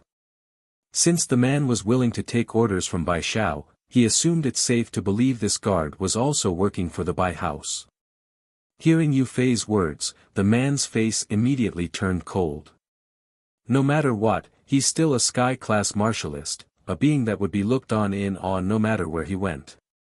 To think he would be called a dog here. Even if the chief of the Bai house were to stand in front of me, he would not dare be so presumptuous in my presence. The man known as the left guardian to his peers makes an ironic sneer. holding the other side in contempt with those eyes. Hearing this, Yu Fei instantly broke out into a laughing fit. "You're but a little guard, how dare you put on a face in front of me? Against an insect like you, all I need to do is flex a finger and I can easily squash you." Left Guardian's expression was full of ridicule. Why is it that anyone remotely related to Bai Jingxiang are always like this, like to seek their own death? Sorry, but I haven't fallen so low that I need to move my own hands to deal with you. Bang! As soon as these words came out, Yu Fei's body instantly flew out into the crowd like he's been pummeled in the chest with a giant fist. Who attacked me? Crawling up with rage in his eyes, Yu Fei's expression was very ugly right now. As for the man standing in front of Bai Xiao, he didn't even have him in his eyes. In this foolish man's view, if anyone had such great strength, they would already have left the Bai house and went to work under the royal family or some other similar power. Brother! It was at this moment a hurried voice broke through the air from the back. When the crowd turned around to look for the source, what came into view was Bai Jingxiang and Yu Rong rushing over with their people. The strong robs the weak. 1. Yu Rong's face froze, her eyes widening in shock. What? It's not some spirit pill, but some medicinal healing pill. This bastard set me up. In the blink of an eye, Bai Jingxiang also understood what's going on. He turned around to face the boy, his eyes filled with anger. "Oh Bai Xiao, when did you become so deceitful like your sister? I don't care whether the pill in your hand is a spirit pill or a healing pill. As long as you are my son, then you must hand over your possessions to me for safekeeping." Looking at Bai Jingxiang's righteous appearance, Bai Xiao tightens his lip at the sight. All of a sudden, an indescribable fatigue overtook his body. For so many years, he's been patient because he didn't want to lose everything that his mother so painstakingly worked for to be destroyed. This way, he will have the necessary power to back his sister in the future. That was his plan.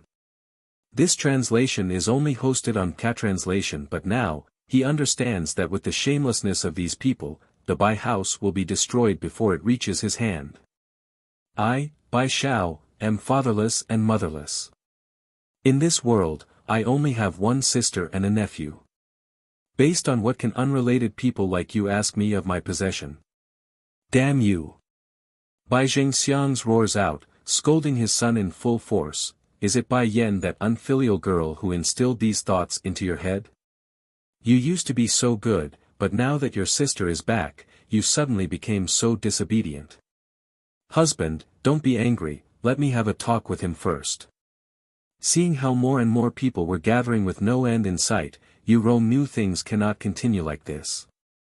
Hurrying over to her husband's side, she attempts to soothe that puffing chest with her stroke. Bai Xiao, you are a son of the Bai house, that makes you forever part of the family. In order to not let others deceive you, we have the obligation to look after your possessions. If there's so much Dan pill on Bai Xiao's body, how can they let him go? If they are not careful here, it might just fall into that bitch Bai Yan's hand. That's pretty much what's going through the woman's head anyways. There is nothing wrong with Madame Bai's request. As his parent, they are in their right to look after his finances and possession. Even if they did wrong him, that doesn't change the fact. Bai Xiao isn't his sister. Bai Yan may have been driven out of the family by her father, but the boy's name is still hanging in the clan hall. He cannot swallow these valuables. Like thorns, the discussion from the crowd directly pierced into his heart, hurting him to the point where his expression had transformed into the winter storm. Right now, never had he wished so hard that he's not a part of the Bai family. If that was the case, none of these problems would occur. You people want the Dan pills? Suddenly out of nowhere, Bai Xiao started laughing hysterically. Towards this strange behavior, Yu Rong somehow felt a chill running down her spine that she can't explain. Even if destroy them, I will never give them to such beasts like you people. What did you say? Yu Rong widened her eyes. Based on what can you destroy my Bai family's stuff? Based on what? Based on the fact that these are all given to me by my sister. She's no longer part of the Bai family, making these pills unrelated to any of you. Boom.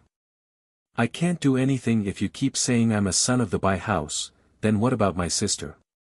She was openly expelled by you people, now you got nothing to say, right? Bai Yan.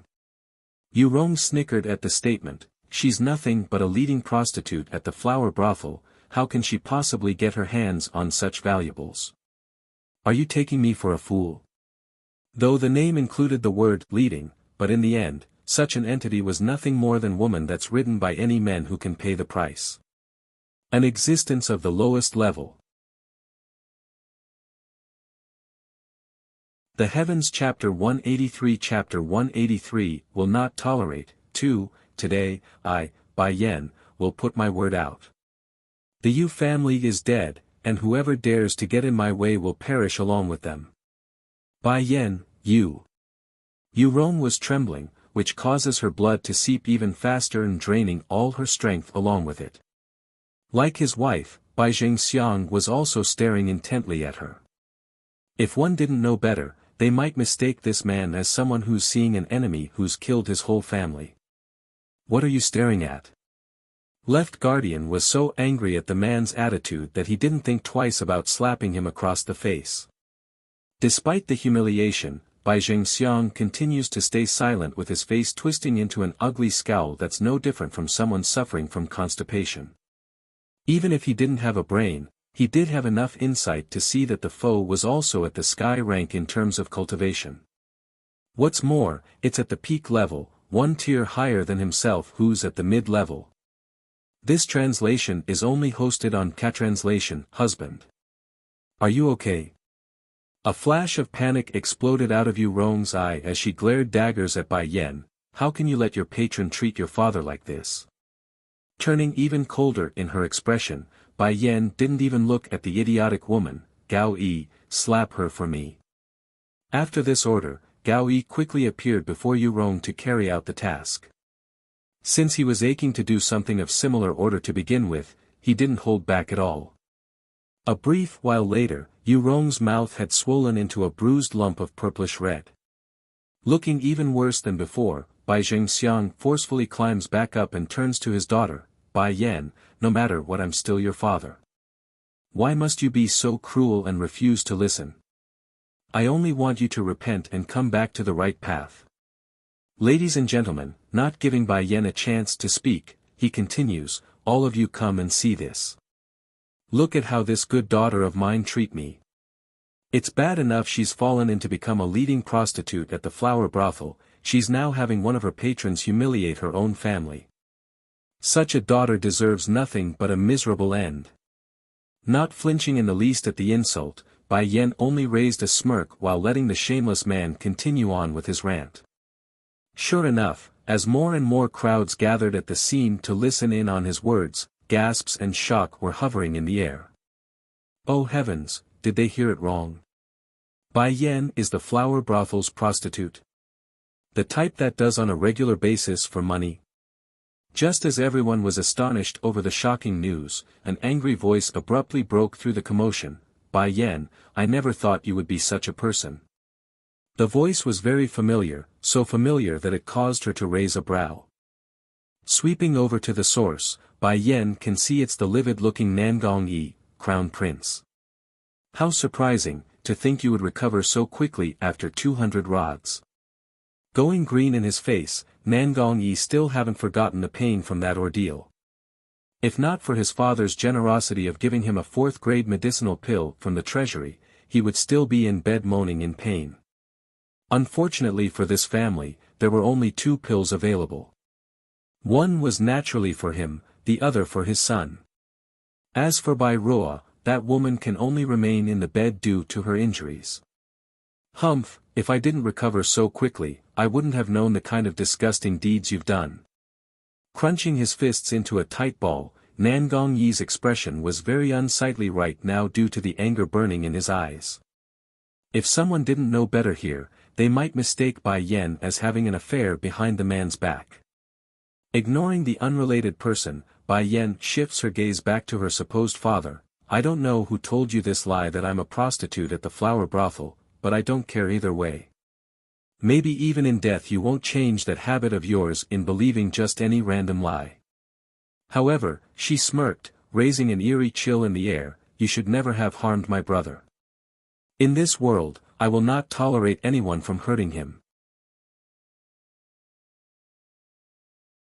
To heal you. Under the peach blossom tree located in the back garden, Bai Yan was currently sitting inside the pavilion holding a book in her hands. With her long legs curled up on the bench, the image of her serene figure was like a touch of life on this picturesque image. Just as she's enjoying her moment of peace and quiet, a rushed guard from the outside interrupts her reading by charging into the garden. Mistress, someone is seeking an audience with you. Closing the book, she calmly looks up to face the soldier, who? He calls himself Bai Zhanpeng. Bai Zhanpeng? Due to unfamiliarity of the name, Bai Yan inexplicably curled her brow into a knot. Go, let him in first. Yes, mistress. Receiving the order, the guard retreats to only return a short while later with the two extra figure in tow. It's you. Recognizing the younger male, she cries this out like a reflex reaction. This translation is only hosted on K-Translation. Miss Bai Yan, I hope you wouldn't mind me being so abrupt in my visit today.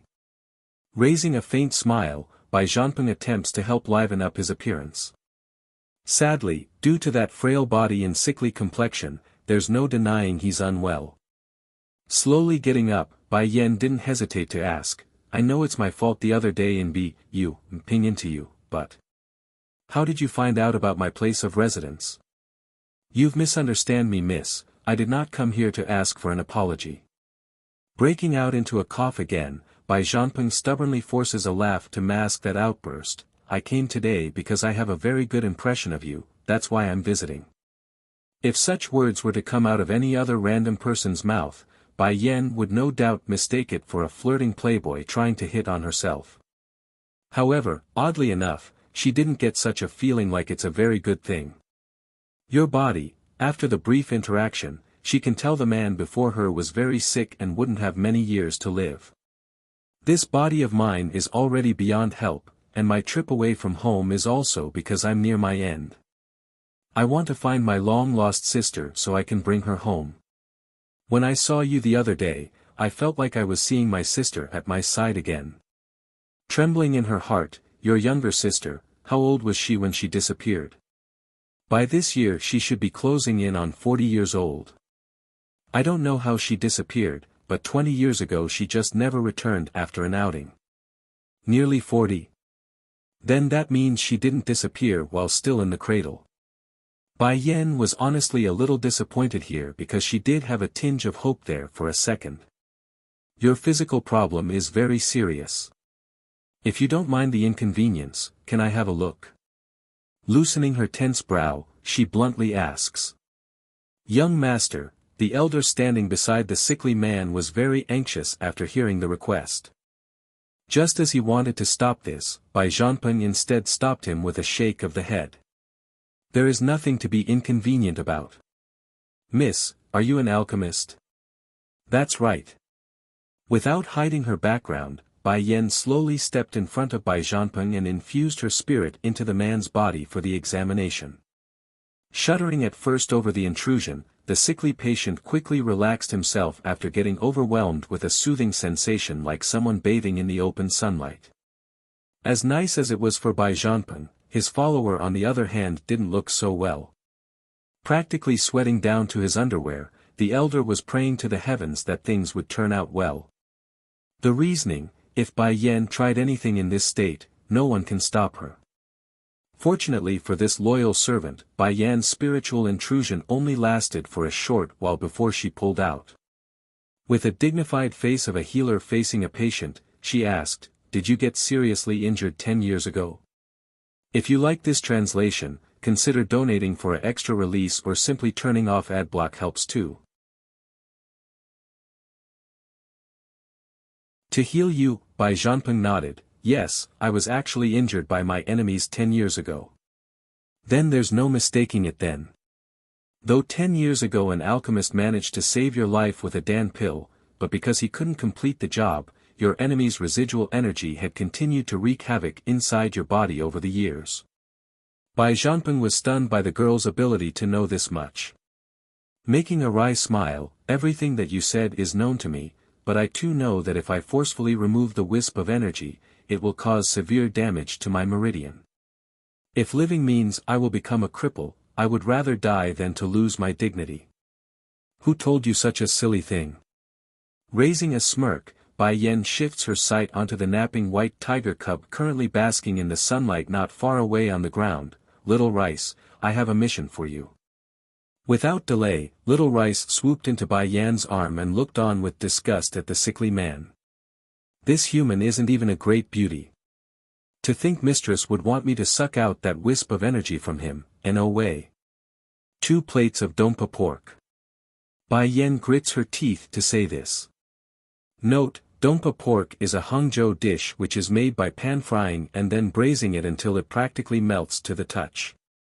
Making a childish snort, the baby tiger knocks his head up in refusal.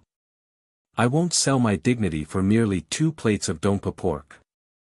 This translation is only hosted on K-Translation, add in another roast suckling pig. Bai Yan continues. Flashing a spark in his tiger eyes, Little Rice was starting to sway from the temptation. I will personally cook your food for 1 month. Bai Yan decides to go all in.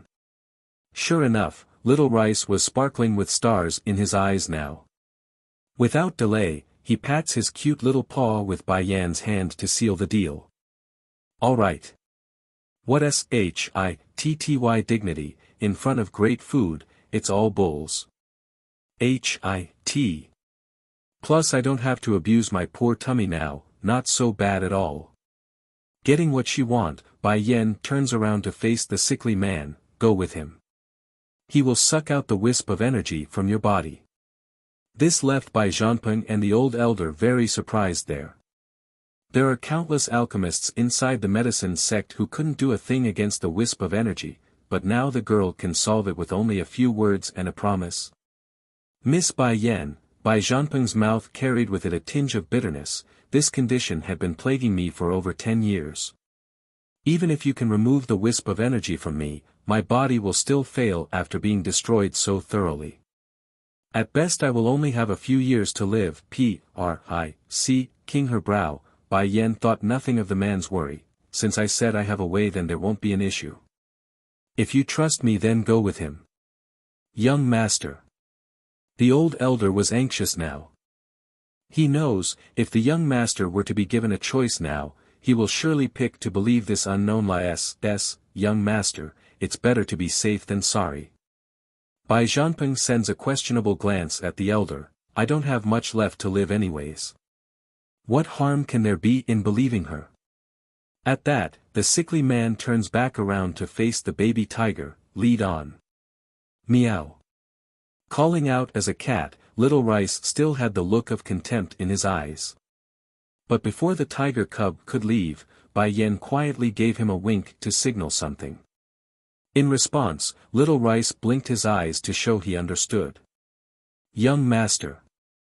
In his urgency, the old elder wanted to follow from behind to only be blocked by the peerless figure. If you want to save him then don't go. The old elder's eye was full of anger, if the young master is harmed in any way, we will never let you go. Not minding the rudeness shooting her way, Bai Yan helped herself back to the pavilion while they waited. Did my son return yet? She asks the guard nearby. Not yet, mistress. The young lord is out playing with his friends. I believe he won't be back until nightfall. If you like this translation, consider donating for an extra release or simply turning off adblock helps too. With a stepmother comes a stepfather, impossible, it must be a mistake. How could Bai Yan be the master of the flower brothel? Covered with jealousy in that glare, Yu Rong only had the girl in her eyes right now. How could she believe that? A girl that can easily be trampled by her 6 years ago would suddenly transform into a high and mighty existence, the master of the flower brothel.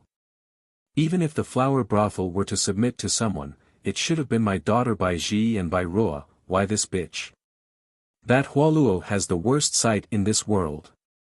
Likely able to sense the fluctuation in the air, Hualuo shoots an ironic grin at you Rong, so you are my mistress's stepmother? It's as the old saying goes, if there's a stepmother then there's a stepfather. Though the charming woman's gaze was still on the bleeding figure on the ground, her words were meant for Bai Jingxiang instead to the other side. This translation is only hosted on Catranslation. If this was someone else saying this to him, the man in question would have at least refuted the claim. However, it was Hualuo, a being far superior to himself in standing. Heck, if there's a hole right now, Bai Jingxiang would have squirmed into it out of embarrassment. Mother. Just as Bai Yen was slowly encroaching in on that pair of shameless existence, a sharp childish voice suddenly broke through the sky and caught her attention. Halting in her steps, she and the rest of the crowd all looked up to what's coming from above. It was a throne, a crimson-red throne pulled by 4 silvery wolves. With an enchanting yet arrogant smile, the man's silvery hair literally gave this man an almost surreal image, like he's an otherworldly existence gazing down at the mortals. But that's not all though. Sitting next to this man was another person, a doll-like child that raised no questions about his lineage. One small and one big, together they formed the stunning duo that can't be denied. Swoosh! The first to disembark from the ride was the white cat in the child's arm. Dashing over to Bai Yan's side, the creature first jumped up to lick the woman's face to show his delight before issuing out a bashful cry, meow. It must be said, after leaving the Holy Island, this little tiger cub had done an impeccable job of disguising himself as a cat. Sometimes, even Bai Yen would forget Little Rice was in fact a white tiger now. However, when the foolish tiger wildly ran into Bai Yan's embrace, he seems to have forgotten there's still a dangerous figure behind his back. In that same moment, Di Tsang's expression was so dark that it looked like those eyes can shoot lightning at his target. Mother. Not to be outdone by his friend, Bai Xiachen also jumped off the throne and tottered over to his mother's side. With a lovely smile, the little steam bun softly said, I heard some people were bullying uncle, so we came. It's okay now, I can handle this. Gently rubbing the little boy's head, a genuine smile escapes the mother's mouth before turning up to Di Tsang, how come you are here too? Evil yet seductive, Di Tsang gave no doubt that he's in charge, how can I not come when my future brother-in-law is being harmed? Bai Xiao, who was still in the middle of his astonishment, abruptly started to twitch in his expression after hearing that sentence. For some unknown reason, his heart was having a very difficult time accepting that form of address from Di Tsang. So who is it, who's the idiot that's foolish enough to harm my future brother-in-law? Sweeping his threatening gaze across the onlookers, his eyes eventually fell upon Bai Jingxiang in the end. Plop! Unable to withstand that level of pressure, the man immediately took to the ground and started shivering, Lord Tsang, Lord Tsang. Not waiting for Bai Jingxiang to say another word, Yu Rong had already spoken out with that unrecognizable face due to all that sobbing and bruise, I beg you Lord Tsang, please get justice for us. The crowd was baffled and shocked. This. It can't be, did Yu Rong lose her mind from being beaten so hard? Lord Tsang is obviously here to protect Bai Yen and her brother. Why would she ask him to get justice? Child King, 1, where did this runt come from? I'm warning you, move aside. The leader of the guards swiftly drew his sword and swung it at the kid. As fast as that swing was, Bai Zaken only needed to partially tilt his head to avoid the blade with ease. Pursing his lip, he appeared quite dissatisfied. Mother told me I mustn't get physical under normal circumstances, so, I won't fight with you people. However, making an innocent smile, I also have helpers of my own. Clipping his little fingers together to make a whistling noise with his mouth, Bai Xiachen didn't need to wait long before a group of dashing red foxes came rushing down the street to attack the guards. Phew, phew. Huffing for air, Ji Xiaoping suddenly shoots his head around while still pressing Nangong Lin under his body. Xiachen, your family actually have so many foxes? This translation is only hosted on Catranslation. Pursing his lips to one side, mother told me auntie wanted a fox, that's why I called for them. Since they were nearby after just arriving in the city, I figured they would be good for boosting our might. How can this be merely boosting our might? This is practically supernatural. Unable to close his gaping mouth, Ji Xiaoping didn't bother to hide his coveting eyes that's twinkling with stars. Xiachen, we are friends, right? Can you give me one too? Contemplating the idea, Bai Xiaochen uncharacteristically shook his head. That won't do. I promised mother that I will let auntie have a fox. Once she's done choosing, then you can pick. Not minding it in the least, Ji Xiaoping was literally blooming in his smile. Okay. From now on I don't want to be your brother, I want to be your follower. As compensation, you must give me a female fox. Why a female fox? It's my father's fault. He said because I'm so fat and stupid, I will likely not be able to find a wife in the future. So, I figured if I can't get a wife, I might as well marry a female fox as a wife. To hear the chubby boy's hair-raising comment out of the blue, the foxes still scurrying around by Xiachen's body instantly froze. In their haste due to fear, the female population in the fox pack swiftly made a dash to hide themselves. Ji Xiaoping, look what you've done, you scared my foxes. Stabbing his hands against his waist, Bai Xiachen gives his chubby friend there a friendly glare to show his discontent. Then as if remembering something, he turns his head around to look at Nangong Zhuan. Do you also want to pick one? Biting his lip, the frail boy slowly replied, can I have a tiger instead? Why? Finding it strange, he quickly inquired for more info. Beaming a bright light in his eyes, Nangong Zhuan was surprisingly brave when he answered, a tiger is the king of the animal kingdom. I too want to become a king. Going dark in his little face, Bai Xiachen refutes the claim, who told you a tiger is the king of the animal kingdom? What's wrong with a fox? Take Little Rice for example. That stupid cub can do nothing but suck. UMB to my oppression. Oh wait, that's not right, it's suck. UMB to mother's delicious food. That's what I read from the books.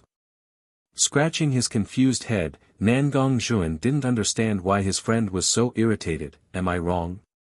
Flashing a devious light across his iris, Bai Xiachen suddenly came down with a great idea. I can call for a tiger, but from now on you must say a tiger is inferior to a fox. Nodding earnestly, Nangong Zhuan was very happy over the deal. I promise you, from now on I will only say a fox is stronger than a tiger. Hearing that, Bai Xiachen finally nods with satisfaction. That's right, what tiger and lion, what dragon and phoenix. At the end of the day, all of them must squabble on the ground before a fox. Yes, boss, Nangong straightens up his back. Xiachen is so powerful so his words must be true. What is a boss? Bai Xiachen innocently blinked his eyes. When did I become a boss? If you like this translation, consider donating for an extra release or simply turning off ad block helps too.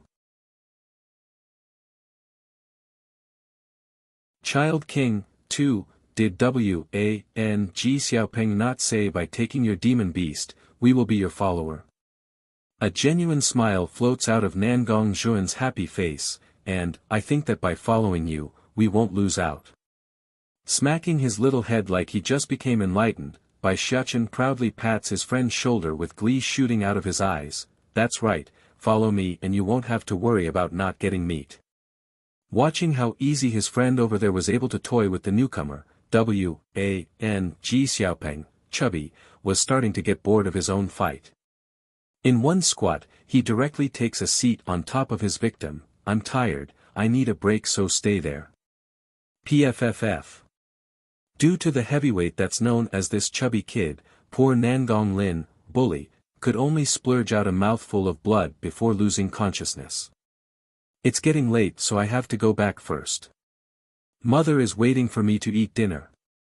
Not forgetting his new friend, Bai Xiachen attempts to drag the skinny boy away with him. If you go back to the palace now, I'm sure those bad people will talk bad things about you in front of Granny Dowager. Why don't you come with me to my home first? This translation is only hosted on Catranslation. Surprisingly, Nangong Zhuan didn't hesitate in the least when he earnestly nodded, all right, I'll follow your words. Seeing this, the chubby kid resting there on his victim could only roll his eyes at how easy it was to kidnap the skinny boy. Hey kid, how dare you fall asleep in front of your boss Chubby here? Ji Xiaopeng had rested enough. Climbing up, he didn't wait to give the unconscious bully a good slapping to knock him out of his coma. Truthfully, Nangong Lin didn't act there, he really did faint a minute ago. I'm warning you, Nangong Zhuan is under my protection.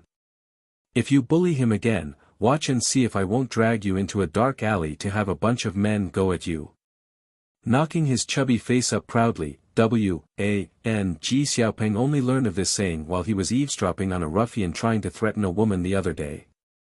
He didn't expect it to come in handy here. My father is the crown prince. Nangong Lin was shaking all over as he wept. Not affected in the least by that fat-ridden face, Ji Xiaopeng sends another flurry of slaps across his victim's face to showcase his dominance. Who is the crown prince? My father, Pa. Another slap goes through. You can only say one word. Father. Only then did Ji Xiaopeng toss the fat bully aside. That's right, good son. Now there was no holding back the tears for Nangong Lin. Never in his life had he been insulted and bullied to such an extent. Bai Xiachen, we're leaving. Patting his hands together to clean the dust, Ji Xiaopeng only managed a few steps before he suddenly jerked to a halt. Turning around, starts asking with that twitching face, who did he say his father was? The crown prince, Bai Xiachen kindly answered. Immediately, the chubby made a mournful cry, I'm finished. Don't worry, as long as I'm here, his father won't be able to take revenge on you too. Patting his chest with confidence, Bai Xiachen sounds like his words are law. It's not that, it's my father. He will kill me if he learns of what I did. His father had repeatedly warned him not make trouble outside, yet he's done exactly that. Of all the people he had to hit, he had beaten up the one son belonging to the crown prince of the kingdom. It's all my fault. Seeing the pitiful appearance of his chubby friend, Nangong Zhuan attempts to take responsibility. No, it's not your fault, shaking his chubby head, I'm only getting a beating, what's the big deal? If anything, I will only lose a layer of skin. That bastard bullied you so he deserves it. Ji Xiaopeng may look like he's having second thoughts now, but even if he did know the fat boy's background and who his father was, he wouldn't have done it differently.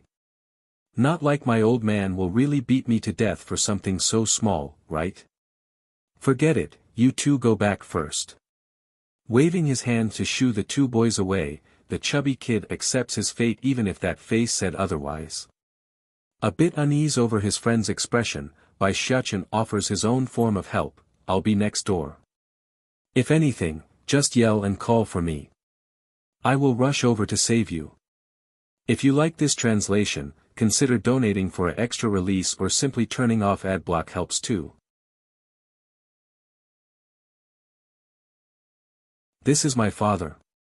Relax brother, patting his friend in REA's assurance, Ji Xiaopeng went ahead by himself like a prepared inmate heading off for the death road.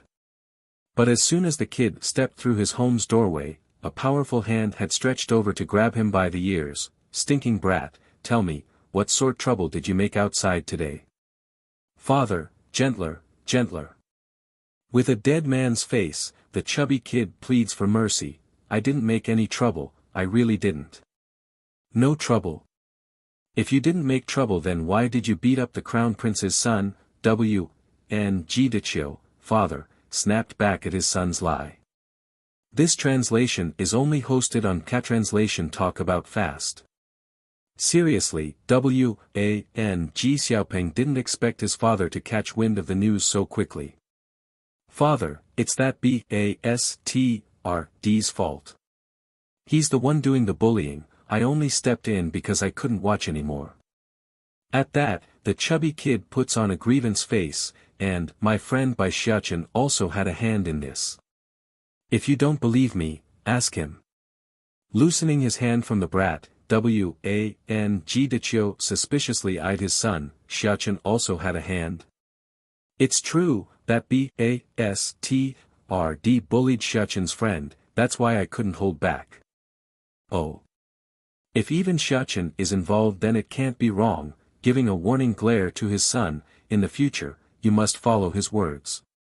If he tells you to beat someone then go beat them, if he tells you not to then you mustn't no matter what, understand. Wang Xiaopeng was flabbergasted at his old man's order, Father, why is that I can only make a move when Xiachen tells me to? Can you promise that you won't hit me if I do? Not answering right away, Wang Jidiqiu first gave his son a giant smack before continuing, Xiachen is such a good child. If he's willing to beat another child then it must be the other party's fault. As for you, you think everyone is like you that will attack others indiscriminately? This is my own father. The chubby here really had no tears left to cry, why do I feel like I am adopted? Father, then the matter with me hitting the crown prince's son? Wang Xiaopeng cautiously asked, afraid he might take another beating from his father. Nothing but a son of a crown prince. So long as you didn't hit him wrong then it's fine. Scoffing it off like it's nothing, Wang Jidiqiu then turned the topic back to his son, if you were half as good as Xiachen then we wouldn't have had to leave the clan, nor be forced to move to this place.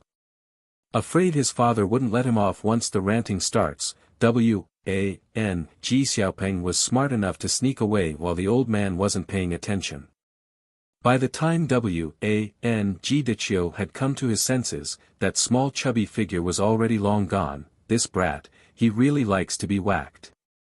Back over at the old manor, Bai Yan was still busy reading her book in a leisurely manner, totally ignoring the unfriendly gaze shooting her way by the old elder.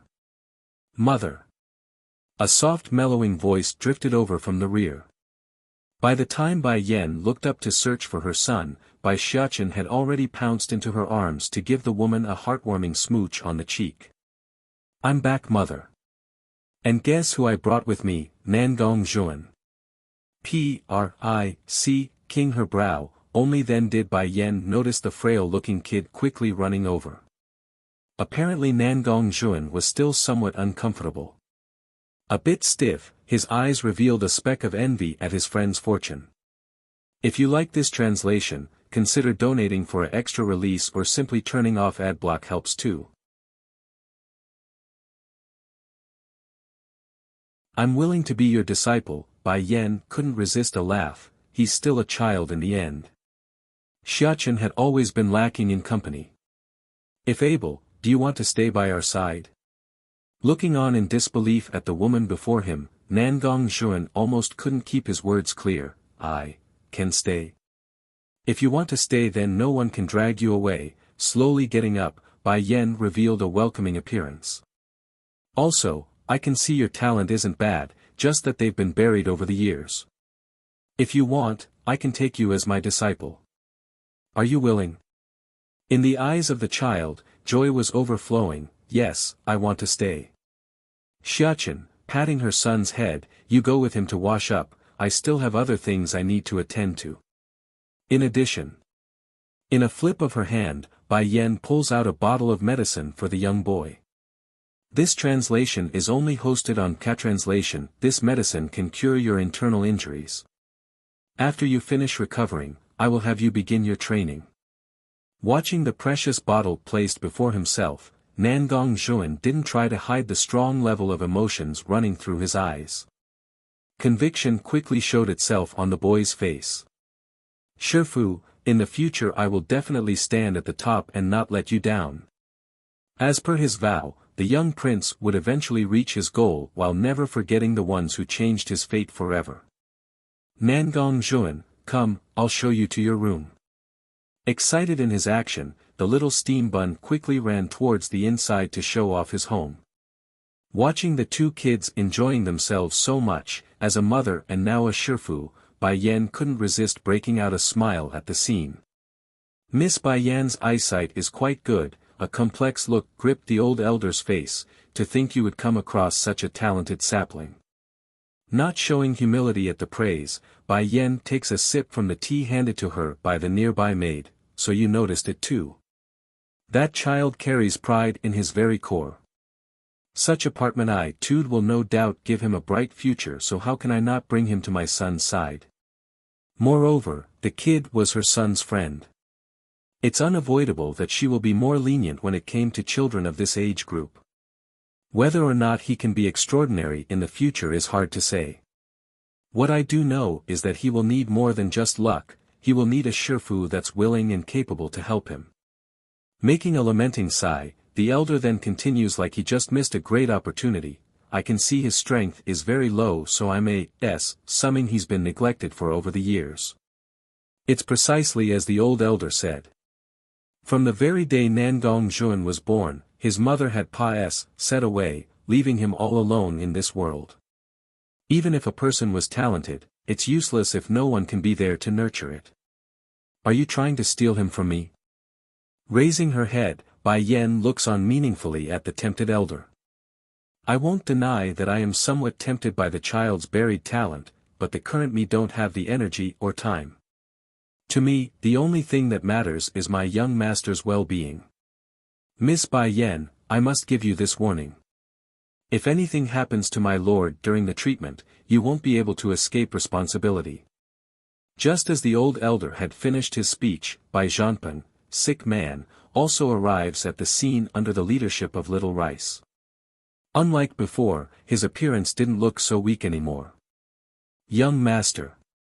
Anxious to check up on his lord, the old elder was shocked to find how obvious the changes were. You're okay. Making a slight nod, Bai Zhanpeng confirms the elder's suspicion, the residual energy inside my body is destroyed. Because of how sudden this great news came at, so sudden that it caught the elder completely off guard, he didn't know how to react. It appears his suspicious attitude from earlier was a horrible mistake. Miss Bai Yan, turning around, the loyal servant makes a respectful bow. I apologize for my offense from earlier. Thank you for saving my young master. If it weren't for you, then, if you like this translation, consider donating for an extra release or simply turning off adblock helps too. He is a 5th-rank alchemist. The more he talked, the more the tears came rolling out of the elder. How many years has it been? For the young master's illness, the medicine sect had exhausted everything to only come out with nothing. But now, this girl was able to cure it with minimal effort. No matter what, she will forever be the benefactor of the whole medicine sect. Just that, can I ask what sort of method did your kitty use? A faint glow emulated out of the elder. We've tried many things over the years, but all had failed at what you did with ease. This, Bai Yan's expression became a little awkward. That's difficult to say. Startled, the answer was honestly outside of the elder's expectation because the girl only had to say no instead of saying it in such a roundabout way. This translation is only hosted on K-Translation, young master. Since Bai Yan wouldn't tell him, he can only turn around for the patient instead. Like Bai Yan, the sick man also showed a somewhat awkward expression. I don't know either. When I got into the room, the next thing I knew was that I fainted away. By the time I awoke, the wisp of energy inside my body was gone. Now the situation only got more awkward. Showing an said glow on her cheeks, Bai Yan only didn't want to explain the procedure because she knew the man would refuse if she did. That's why she gave the wink to Little Rice when they left. It's to tell the tiger cub what to do. That's so, the elder appeared disappointed. Because of this reason, he seems to have misjudged Bai Yan as not wanting to reveal the secret instead of just being embarrassed. said. No matter though, what's important to him was his young master's health, so everything else can step aside. I have here a written prescription. Rummaging through her pocket, Bai Yen finally found the paper she had prepared earlier, by the items on the list for me. It's to help your young master's health. His physical body hasn't recovered yet, so he needs some pills to aid him. Shocked by those words, the elder immediately spread open the folded paper to be completely surprised by the content. Frowning, he was perplexed by the recipe. There are numerous alchemists in the medicine sect, plus he too was a 5th-grade alchemist, but never had he seen such a combination of ingredients. Miss Bai Yen, what kind of medicine are you trying to concoct? A 5th-grade vitality rejuvenation pill. Vitality rejuvenation pill was the byproduct of her research in improving the biorestoration Dan pill used by old Lord Lon back when the grandpa was ill. The reason why the other pill wouldn't be effective here was due to Bai Zhanpeng's body, it's much more severe. 5th-grade medicine. Compared to this never before heard of Dan pill, the elder was more surprised by the girl instead. Though he himself may be a 5th-rank alchemist, but that's due to many years of effort and study. While on Bai Yan's side, she was no more than 20, an age not even half of the elders. A 20-something 5th-rank alchemist, is she trying to give me a heart attack? Bai Yan made a face like she won't be refused, his body is too weak. Unless I use something of that level, he won't be able to recover. Therefore, you must prepare over 10 portions. With that much material, I should be able to create 100 pills for him, more than enough until his body is fully recovered. Shuddering in his hands, the elder almost couldn't catch his breath. Miss Bai Yen, you say you can create 10 pills in one pot? Bai Yen frowned, perplexed by the question, at least 10 per pot. But just in case, I asked for a bigger portion as insurance. What? At least 10? Then what if there's extra? The elder almost couldn't keep his head together now due to the astonishing shock from the girl's statement. In his desperation, he had to keep reminding himself it must be a lie, an exaggeration. In truth, due to Bai Yan's closed-off living style at the Holy Island over the years, her interaction with other alchemists in this world were limited. Even if she did meet a few out on her travels after leaving the Bai house, the numbers wouldn't be very high, hence the reason why she's unaware of how high her own alchemy was.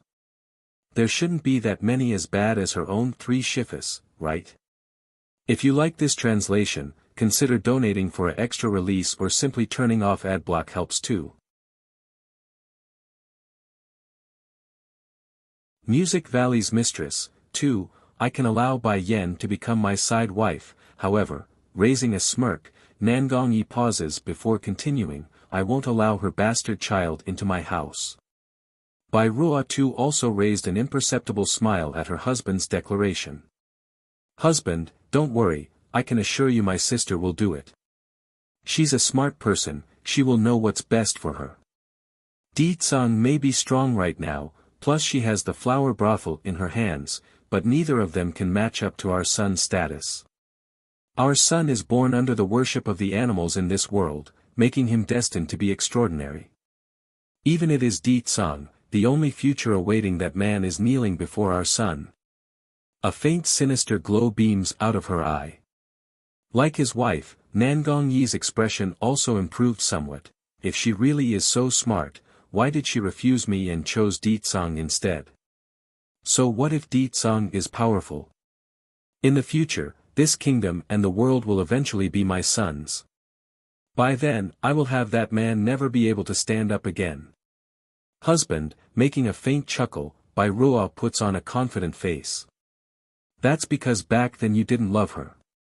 If you simply pretend that you do, I'm sure she would fall into your arms at the slightest push. Humph, Bai Yen is indeed very clever. Unfortunately for her, such a futile approach in luring me is useless. I will never love her. If anything, the most I will do is covet her body and beauty. Love her? Never.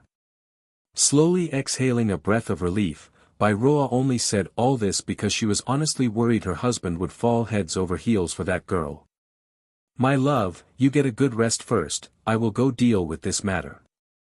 Caressing his wife's forehead to appease the woman, I promise you, once I have Bai Yan in my hands, I will give the flower brothel to you for management. Not wanting the man to think of her as the coveting and material type, Bai Ruo closes her eye to cover that joyful look. Instead, she puts on a soft mellowing voice, husband, I only care for you in this world. That flower brothel and whatever, I don't care for any of it. In this world, there's nothing better than a woman professing her love for you. Very moved by that statement, Nangong Yi tightly holds onto his wife's hand, my love, my promise will not change once it's given. Just wait, I will make you the mistress of the flower brothel. But, my sister won't agree, Bai Ruo tightens her lip to make a helpless expression. Scoffing a laugh, Nangong Yi didn't think twice when answering, in this world, it's always the husband first. Once she's mine, the ownership of the flower brothel will naturally be in my hands. By then, what else can she say? After saying this, the man releases his wife and attempts to tidy up that strand of stray hair on the woman's head. I'll go write a letter to the Music Valley now. Just wait, I will have you and your sister reunited in no time. Ha ha ha ha. It's unsure if it's due to the illusion of himself getting the flower brothel soon, or due to the fact that he will be able to possess that peerless woman, but his mood was twice as good as when he first came into the bedchamber. Not his daughter, watching her husband's departing back, Bai Ruo inexplicably tightened her hands into a fist until the nails had pierced the skin. Bai Yan, consider yourself lucky this time. After I take the Phoenix brothel from your hands, I won't let you live. As hypocritical as this woman was, she's not at the stage where she's willing to share her husband with the enemy. Inside the capital city inn, incessant coughing repeatedly rang out of a certain room here reserved for the most prestigious of their guests. Young master, I've finished investigating as per your command. The elder standing next to the patient respectfully reports, worried over the incessant coughing of his young lord. Oh. Pricking his brow, then what sort of background does that girl have? The old elder sneaks a glance before answering, her mother is Lanue, the daughter of the Lan house in this city. As for her father, he's the current house chief of the Bai family. However, it's said that she's been expelled by her father recently.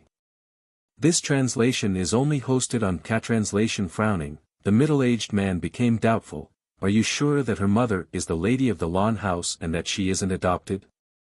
This information is definite without fault. Young master, I believe the girl from yesterday is only similar to the young lady, they aren't necessarily related, the elder helplessly sighed. He too had wondered why there's someone so similar in appearance, but now it's obvious that the young lass wasn't related to their own missing lady. Maybe it's due to the bad news, but the coughing only got worse with every passing minute where the patient sounded like he's about to cough out his lungs. Do you know where the girl lives? Young master, you want to, the elder was a tad surprised so he quickly followed up with a deep frown. Not minding the protesting look coming his way, the middle-aged man only smiled bitterly, I can't help it. Ever since I saw that girl, her face had been lingering in my mind, unable to disperse no matter what. Even if she does have nothing to do with my sister, I still want to go see her. Keeping quiet for a brief moment, the elder decides to speak his mind anyways, young master, your identity is very sensitive. If others were to learn of it. It's fine, I'm only going to meet her. There won't be any danger. Supporting himself with his hand, the patient appears to be struggling to climb out of the bed. Lead the way. Helpless in his demeanor, the elder can only do as instructed, very well young master, please come with me. Logically speaking, he, as the loyal servant should write a letter immediately to inform his old master of the situation, however, he fears the unkind truth might bring even more harm to everyone after what he witnessed in the past. Ugh hug. Seeing his young lord coughing again, the elder rushes back over to help only to be pushed away. I'm not so sick that I need someone to support me. If she sees me in that state, it won't be good." Gently wiping the trickle of blood from the corner of his mouth, the middle-aged man slowly walked for the doorway on his own. Just like that, one cough and 2 steps, they headed for the outside in this terrible state. The loyal elder really was hurting inside. As much as he wanted to stop this outrageous act of stubbornness, he too understands no one can stop the young lord when he's in this state.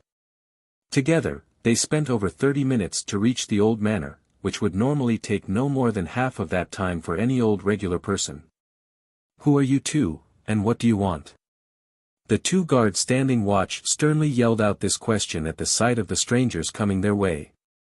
Very displeased by the obstruction, the elder was ready to make an example of these impudent people when a hand stopped him. "I am here to look for your mistress, Bai Yen."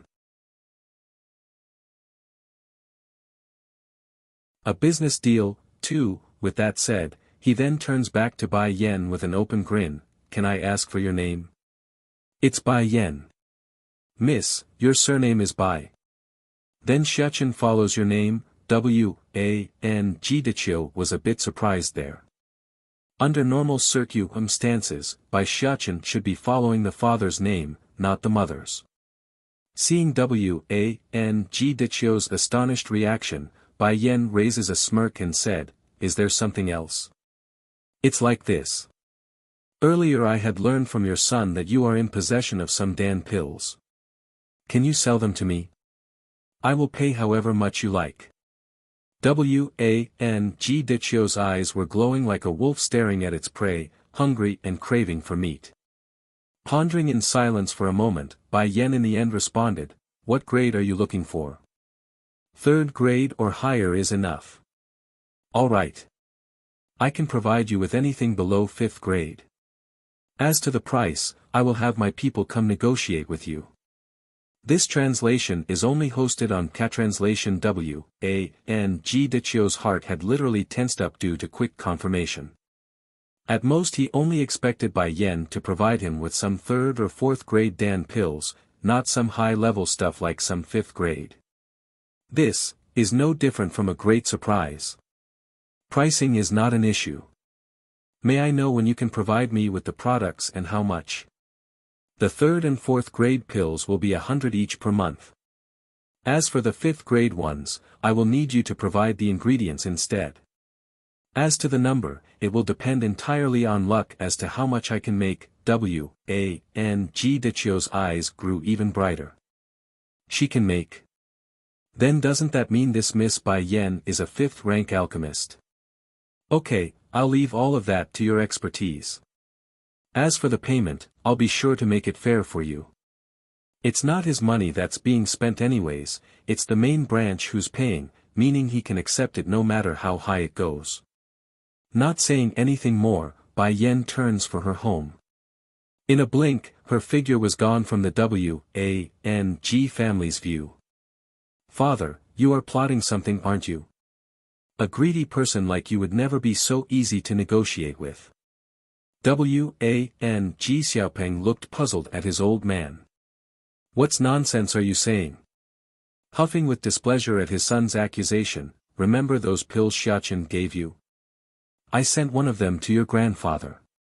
After its appraisal, the alchemists back at home said the effects are far superior to any other out there. That's why I never sold a single one of the pills that I confiscated. I offered them all to your grandfather and was given explicit permission to purchase as many as I can." Showing a cheeky smile, Wan Jidichio was very confident about this deal. If he succeeds, it's likely he and his family will be able to return to the clan through these Dan pills. "So that's why, it's not your money. No wonder you are so quick to say yes." The chubby knocks a sneer, holding his father in contempt. There's no illusion in Wan Xiaopeng's mind that his father was a profiteer of the highest level. No matter how small the deal, even a small purchase at the market, his old man would squeeze the opponent dry for all they had before he's satisfied. "How can you say that about your old man?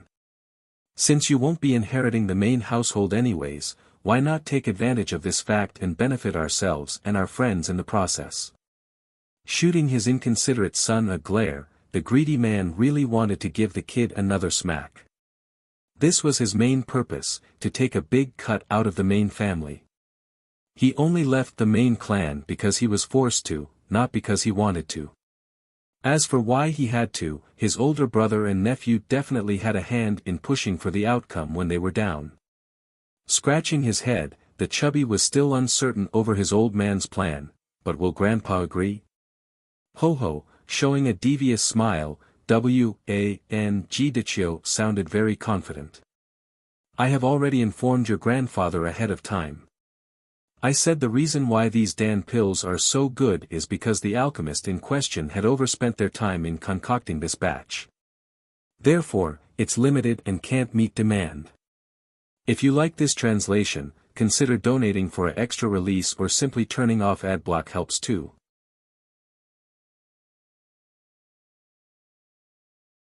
Youngster Wenru, 1, when the time comes, he too will have the capital to make demands. Brat, you have to study these business tricks well.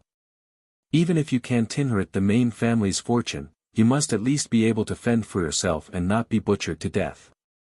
Wang Deqiu really wanted to smack his son again for being so lazy. If this kid could be even half as good as Xiachen, then I won't have Tori so much. I got it, the chubby gives a perfunctory nod. Next second, Wang Xiaopeng had already dashed away for the door because he knew what his old man was planning to do next. Furthermore, this naughty kid didn't forget to stick his tongue out as his own form of retaliation. Grimacing at the brat's demeanor, Wang Deqiu starts giving his son the chase. You stinking brat, watch how I will beat your butt silly this time. Back over at the old manor, Bai Yan was busy sipping away at her tea while waiting for her subordinate to arrive. This translation is only hosted on Catranslation. Mistress, is there something you need by calling for me? Hualuo, head of the flower brothel, makes a partial kneel after entering the main reception hall. I made a business deal with the Wang family from next door. Have Lady Chu go negotiate the terms with them. Yes, mistress, the enchanting woman respectfully complied. Oh yes, I wanted to ask you for a while now. How are the training for those alchemists going? Lowering her teacup, Bai Yan softly asked. In this world, strength was most certainly important, but that's not all there was to it. Alchemists are also important in a different way. The powerful undoubtedly can take whatever they want with their sheer strength, but alchemists have their own means to get what they want. Even without a high level of cultivation, they can turn to other powerful individuals to ask for help if needed. That's why, starting from 3 years ago, Bai Yan had secretly gathered a group of alchemists for her own use. Just that due to her own busy lifestyle, she never once checked on their progress. Mistress, the alchemists we brought in have all made great improvements with every single one of them reaching at least second rank. For those more talented, we now got 30 at the 3rd level and 9 at the 4th level. Then what about the 5th level? She asked with a frown. This, except for Wenru, no one else was able to achieve such results. Wenru was a person Bai Yan met along her journey 3 years ago. At the time the youngster was still arrogant and rude, therefore, the two quickly got into a conflict after they became interested in the same treasure. If martialists like to settle their scores by having a fighting match, it's only proper the alchemist profession would compete with their skills in alchemy. And that's precisely what the two did. After losing, Wenru had since sworn allegiance to Bai Yan. No one being able to break into the 5th level is within my expectations, but the number of 4th ranks are too low. How can there be only 9 people when we conscripted over 200 talented genius back then? Bai Yan's expression clearly didn't look so good as she slowly got up from her chair. Nervous in her tone, Hualuo knew her next words will only make the woman even unhappier. Nevertheless, she says it anyway out of loyalty. Of the 9 people, 5 of them were already at the 3rd level, in other words, 3 years of effort yielded nothing more than a 1-level increase. Hualuo, bring me to see those alchemists. I want to check for myself why this is happening. This certainly cannot go on. I must think of some way to help these people advance further as soon as possible. Inside the courtyard that's almost perennially covered in a smoky mist due to the constant use of the stoves, a large group of hard-working men were busy concocting their respective Dan pills with their cauldrons. Ah! A loud screaming cry suddenly broke the tranquility here. The reasoning for this was Bai Yan's unmerciful kick at the figure who attempted to charge her at the first moment she stepped through the doorway. Sprawled there with his arms and legs on the ground, the handsome boy known as Wen Ru puts on a pathetic look of grievance at his attacker. How come I can't see through your cultivation anymore? Don't tell me you made another breakthrough again. Aside from the alchemic contest they did 3 years ago, they also competed in their cultivation. The end result, a very miserable defeat that left him admitting defeat both physically and spiritually. Even so, he could still perceive the girl's cultivation. But now, he couldn't, like the woman was shrouded in a thick layer of mist. To heal you, 3, pausing in her words, Bai Yan made it look like her next question was unintentional. What about Di Tsang? Lord Song He. After moving his things over, he then left again by himself. The guard reports, careful in his tone to not offend the woman. Breaking out into an irritated laugh, it seems he have really taken my place as his own. No matter, once his estate is repaired, I will have him out of here immediately. As nice as that idea was, Bai Yan was still immature in these sort of things. For people like Di Tsang, it's impossible to drive him away once he's in. With her questions out of the way and nothing else to do for the next while, Bai Yan figured she might as well continue reading her book. Just like that, one woman and one awkward-looking elder waited silently in this pristine courtyard. Back outside at the city street, Wang Xiaopeng was busy gobbling up the delicious snacks in front of himself. This translation is only hosted on Catranslation. I didn't expect the capital to have such delicious things around. It's even better than the big restaurants. Grinning, the chubby kid shoots a glance at Bai Xiachen, who's also busy watching his friend's insane ability to devour everything. Hey Xiachen, why aren't you introducing your new friend over there? Originally Nangong Zhuan, bullied prince, was still amazed at why Wang Xiaopeng can eat so much, but upon hearing the question, his skinny little body quickly stiffened up. Subconsciously, he lowered his head due to low confidence. He's called Nangong Zhuan, someone I saved from being bullied inside the palace. Pointing at his new friend, Bai Xiachen puts on a bossy appearance. He will be under my protection from now on. If anyone dares to bully him, I will clobber them. If he's your brother then he is my brother too. Jerking up from his chair, Wang Xiaopeng uses that chubby-looking hand filled with grease to pat the poor boy's shoulder. Don't worry, as long as you have me and Xiachen around, we will beat your enemies up for you.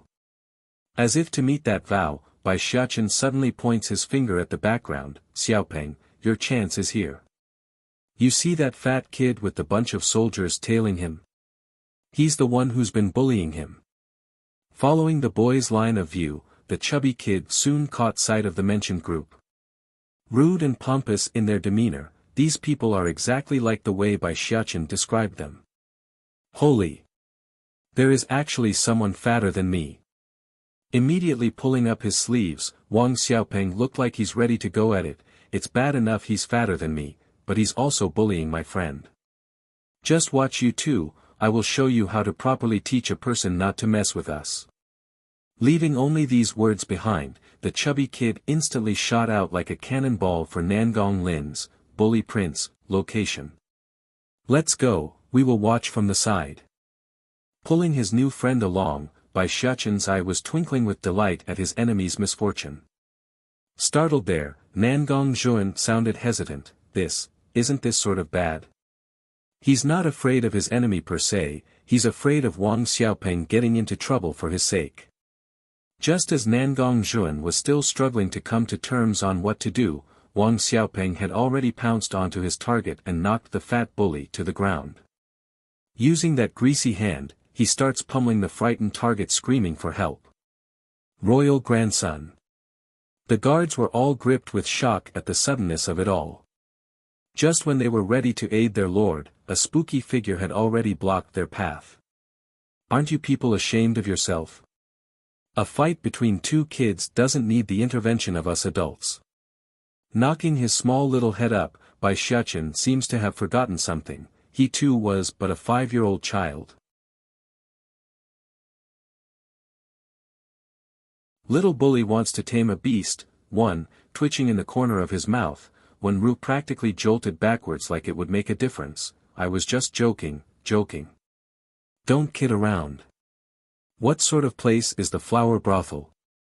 How can this woman be so cruel and make me go take customers there? Bai Yan's smile was very gentle. Rest assured, if you have needs, the flower brothel will always be open for you. But if you just want to be a customer for one of the girls, I can have Hualuo give you a discount instead. Imbara. Said by the T's, when Ru finally came out of his sh. When Hualuo shot him a tempting wink. Hey, Big Bai, you can't be so mean to me. At the very least I'm still an innocent and pure boy. Don't you think it's too much dumping me into such a category? Too lazy to keep up with the nonsense, Bai Yan went ahead and tossed the book she prepared ahead of time for the boy. This translation is only hosted on Catranslation. What is this? Nearly dropping it due to how sudden the act was, when Ru asks with confusion in his voice. It hasn't been very long since you grasped the secret behind the 5th level of alchemy. To help you refine your skills and help you get a firm grasp, I've written down all the key points you need to look out for. The information inside will undoubtedly raise your rate of success by many miles. Due to the intense excitement of the news, when Ru nearly dropped the book again because of how shaky his hands were. When did you become so good to me? The boy's appearance now was like a baby. Red in the cheeks, he was literally hugging the book like a child getting a new toy. Showing an unbelievable smile that could captivate thousands, Bai Yan didn't hide her motive. Your strength isn't enough right now. Only by increasing your alchemy and raising these people can you help me in what I want. Come Hualuo, we're leaving. No more than a few steps out, she suddenly turns around again. When Ru, if you want to come find me then go look for Lan Xiaoyun, girl cousin, of the Lan house inside the capital city. She knows where I live. With that said, the two enchanting figures were gone and out the door. The entire time, Hualuo was always showing her charming smile because she knew her mistress had a stubborn mouth but a soft heart. Don't Sun Bai Yan was bad just because she likes to bully Wenru, but in actual fact, the girl had prepared the book long before her visit today for the boy. That's her form of caring for others. Though not always easy to spot, but it's there. With the precious book in his hand, Wenru too didn't have the heart to keep flirting with Bai Yan. Alone with his treasure, he returns to his room for a thorough reading and became very surprised to find all of his previous questions answered easily with the information he's been given. At this very same moment over at the Crown Prince's estate, an ear-deafening shriek for help was shaking the whole place apart. What happened? Because of her injury, Bai Roa could only limp her way out of the room to check. In one look, she was horrified to find her son being chased around by a wild wolf. In this world, aside from demon beasts, there are also common animals like bears, wolves, and other predatory animals. Take this wolf for examples. It's nothing more than a regular wolf that was captured recently by Nangong Yi, Crown Prince, on one of his hunting trips. Due to the ferocious nature of this one, the prince had specifically locked it up in a cage to slowly tame it, yet who would have guessed the fat bully would go unlock the animal from its cage. Mother save me. There were no illusions about the level of duress in that plea for help. Quick, go save my son. Bai Roa could literally feel her heart jumping out of her body due to the intense pounding it was making. Following the order, one of the guards promptly took out his bow and knocked an arrow for the hungry wolf.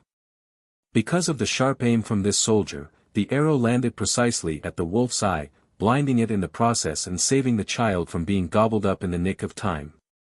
Not going to miss this chance, Nangong Lin, bully, swiftly ran behind his mother's leg for comfort and protection. Son, why did you release your father's wolf from its cage? As soon as the scene from just now came up again, Bairoa's complexion instantly took on an ashen white. If you like this translation, consider donating for an extra release or simply turning off adblock helps too.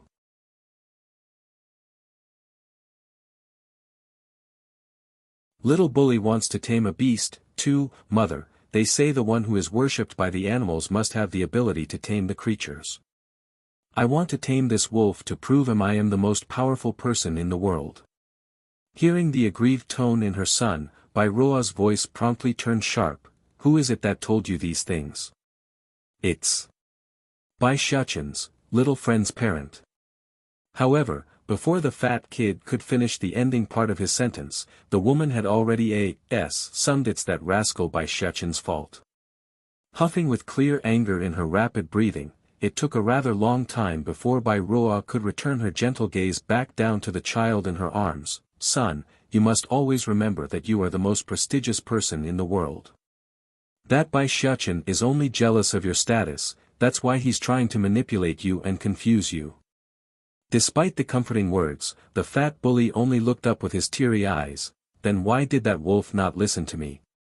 This translation is only hosted on Catranslation. That's an ordinary wolf without any form of intellect. How can it possibly recognize you? Moreover, such a lowly existence isn't qualified to surrender to you. Remember, you are destined to control the world's demon beast. Only real demon beasts can understand how great your ident Tai is. But Bai Xiaoqin can order a lot of foxes at will. Nothing but. Bairoa instantly cuts the boy off, her expression serious. Son, whether it be Nangong Zhuan or Bai Xiaoqin, all of them must live under the control of your will in the future. If you find the opportunity, you must end them in the most miserable way, understand? Who the hell is Bai Xiaoqin? How dare he compare himself to my son? He's not even qualified to wash my son's feet. I understand, mother. From the depressed and sulky attitude, the fat bully was now invigorated with a renewed enthusiasm. I will never let that Bai Xiaoqin and Nangong Zhuan get away with what they've done to me. Also, mother, I saw a little girl today. Can I make her my bed warming maid? How dare that chubby kid beat me? Then I will send his sister over to warm my bed. That's fine, Bairoa laughed. This world will eventually be yours, so that girl should be thankful for your generosity. Tell me which household it is, I will have someone go over there and buy the girl for you. Going bright in his weasel eye, the fat bully was brimming with energy. Mother, it's not just the little girl, I also want her brother to become my slave. Okay, everything will be as you wish. In this city, there's only Ditsong who I wouldn't dare trifle with. Aside from that, who else would dare go against royal authority? Besides, isn't it just a little girl? If things don't go through, all I have to do is bring out a few Dan pills. By then I like to see the other party still refuse the request. It was at this moment a palace maid came running over. Crown Princess, someone is requesting an audience.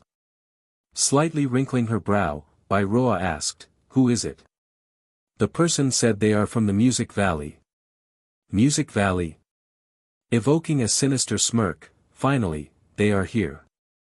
Quick, invite them into the reception hall.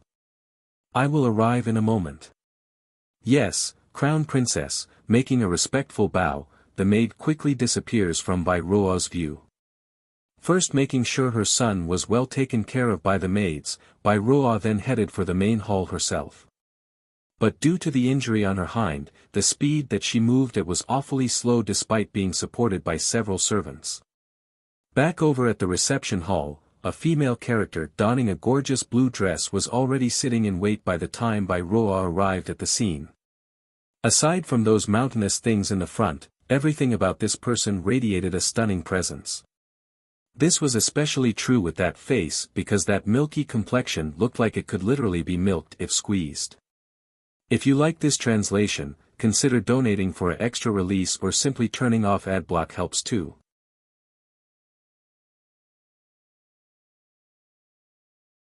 This is my father. Relax, brother, patting his friend in reassurance. Wang Xiaopeng went ahead by himself like a prepared inmate heading off for the death road. But as soon as the kid stepped through his home's doorway, a powerful hand had stretched over to grab him by the ears. "Stinking brat, tell me, what sort trouble did you make outside today?" "Father, gentler, gentler."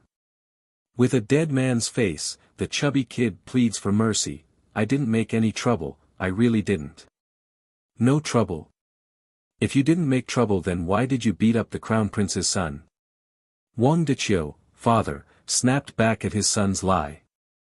This translation is only hosted on K-Translation Talk About Fast.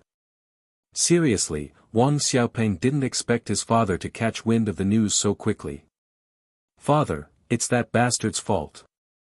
He's the one doing the bullying, I only stepped in because I couldn't watch anymore." At that, the chubby kid puts on a grievance face, and "my friend Bai Xiachen also had a hand in this. If you don't believe me, ask him." Loosening his hand from the brat, Wang Deqiu suspiciously eyed his son. "Xiachen also had a hand?" "It's true, that bastard bullied Xiachen's friend, that's why I couldn't hold back." "Oh.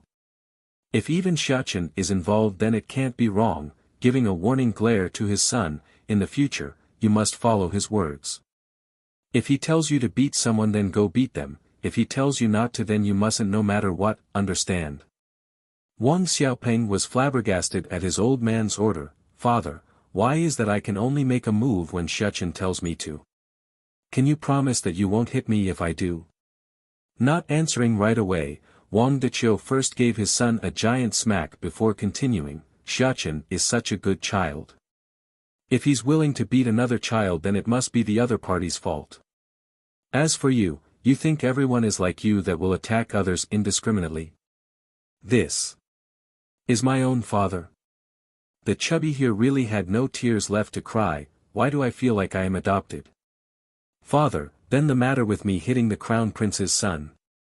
Wang Xiaopeng cautiously asked, afraid he might take another beating from his father. "Nothing but a son of a crown prince. So long as you didn't hit him wrong, then it's fine." Scoffing it off like it's nothing, Wang Deqiu then turned the topic back to his son. "If you were half as good as Xiachen, then we wouldn't have had to leave the clan, nor be forced to move to this place." Afraid his father wouldn't let him off once the ranting starts, Wang Xiaopeng was smart enough to sneak away while the old man wasn't paying attention. By the time Wang Deqiu had come to his senses, that small chubby figure was already long gone. "This brat, he really likes to be whacked." Back over at the old manor, Bai Yan was still busy reading her book in a leisurely manner, totally ignoring the unfriendly gaze shooting her way by the old elder. "Mother." A soft mellowing voice drifted over from the rear. By the time Bai Yan looked up to search for her son, Bai Xiachen had already pounced into her arms to give the woman a heartwarming smooch on the cheek. "I'm back, mother. And guess who I brought with me, Nangong Zhuan." Pricking her brow, only then did Bai Yan notice the frail-looking kid quickly running over. Apparently Nangong Zhuan was still somewhat uncomfortable. A bit stiff, his eyes revealed a speck of envy at his friend's fortune.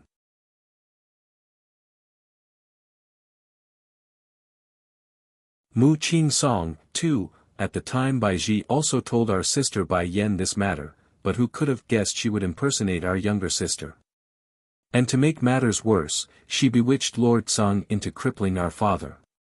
By the time Bai Ruo raised her head, those eyes were already streaming with tears to show how pitiful her image was. Originally Mu Qing Song was a tad displeased to learn of her man being possessed by another woman, but since it's out of reluctance and trickery, her foul mood immediately dissipated. "So long as that man is mine from here on forward, then it's fine. I can ignore his past and move for the future. I understand the story now. Tell me, where does that woman live? I will seek her out immediately." Mu Qing Song's expression was very ugly as she stood up. "Okay, I will have my people lead your ladyship over." Bai Ruo thought she was smart here, deliberately omitting the part about the flower brothel, but it's just her own one-sided feeling. "No, you only need to tell me her location and that is enough." Sneering, the woman had no doubt about her own ability to win the man of her heart. This translation is only hosted on Catranslation. Going silent for a good second, Bai Ruo appears to have come up with another idea with those eyes she's showing. I don't know where Bai Yen currently lives. However, if you go to the lawn house inside the city, you will definitely be able to force her to appear.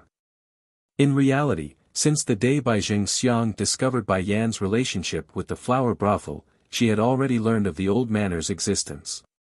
But simply having this wonderful chess piece complete one simple task wouldn't be very satisfying, would it? It's unsure what Mu Qing Song thought of that statement, but she didn't utter another word and immediately took her leave. But as soon as she stepped out of the main doorway, a woman in green promptly lands from behind the woman.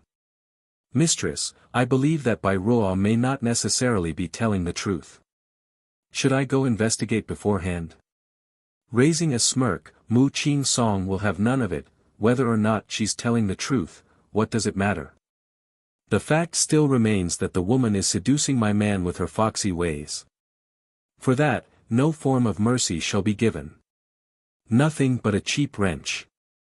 In my music valley there's plenty to go around. Let's go, we're heading to that lawn house. I will first deal with that cheap bitch. Yes, mistress. Meanwhile over at the lawn house, the occupants of the estate was busy smothering Bai Xiachen with hugs and kisses after the boy made an unexpected visit. This was especially true for old Madame Lan, who was practically strangling the poor boy. Oh my good grandson, I missed you to death after you didn't visit for so many days. In the end, it was old Lord Lan who came to save the day after not being able to watch on anymore. Coughing twice, he accusingly eyed his wife. Do you want to suffocate your own grandson at this rate? That's when the old granny discovered her own folly. Hurrying to let go, her face was all apologetic. Oh child, why didn't you say anything if you were uncomfortable? How can I do that when grandma you missed me so much? Bai Shechen's appearance was very well behaved, winning even more points from all the family. Sure enough, the wonderful reply only made the old grandma even more distressed. How can those people from the Bai house sell this wonderful child? They must be blind both inside and outside to do such a thing.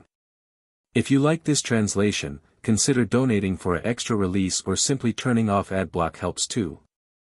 You're tuning into the Han Li's Wuxia Adventures YouTube channel. We're so grateful for your support, and don't forget to subscribe to join us on this incredible journey through captivating stories. Your generosity through donations truly makes a world of difference, as it's the primary source of revenue that allows me to expand and enhance this channel for you. Thank you from the bottom of my heart for being a part of this adventure.